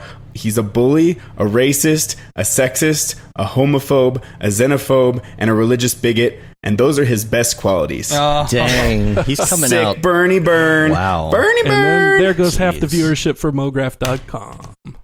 Yeah. You guys, as we know, you're all Trump supporters. Yeah, as we know, most Get outta artists here. are all Get outta here. conservative. Right. Yeah. Yeah. No. All right, we're really going to get out of here now. So All right, for until reals next this time. time, I'm Dave. And I'm Matt. And I'm Tony. And I'm David. Have a good one. Thank you Later, guys for yo. having me on. Later, yo.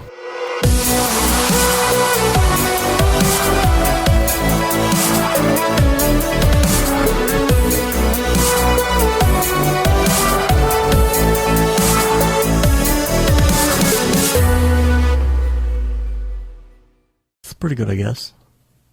MoGraph.com, an online resource for motion graphic artists. Start your week with the MoGraph podcast. Industry news, interviews with your favorite artists, and terrible humor.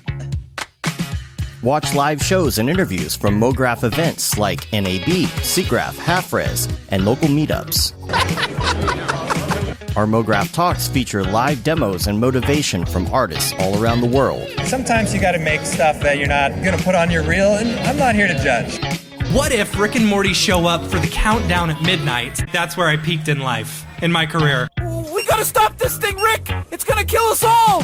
Hear from the people that create your software, design your render engines, and artists that are changing the face of modern motion graphics. You get that render done. Yeah, you better frame what? MoGraph tutorials and online classes will teach you about Cinema 4D, After Effects, as well as other popular software and render engines. Throw in the HDR Studio, take the render settings, pick the HDR, put in a reflection, and gorgeous. Branch into new software. Learn time-saving tips, techniques, workflows, and lessons that'll keep you up to date in the world of motion design. Oh, brother, those are some of my favorite elves. I love projects that scare me. When our art director comes to us and asks for something that I had never done before, man, it gets me pumped. Join the conversation in our live sessions. Check out our plugins or join the hundreds of daily active users in our Slack channel for technical help, advice, contests, or just to joke around. Real nice banana. Ah, that's so funny. All right. I'm going to live forever. Subscribe today and get the latest updates on our YouTube and other social media channels. Take all your dreams and just do it! We don't care how you get here, folks. Just get here. Subscribe to MoGraph.com.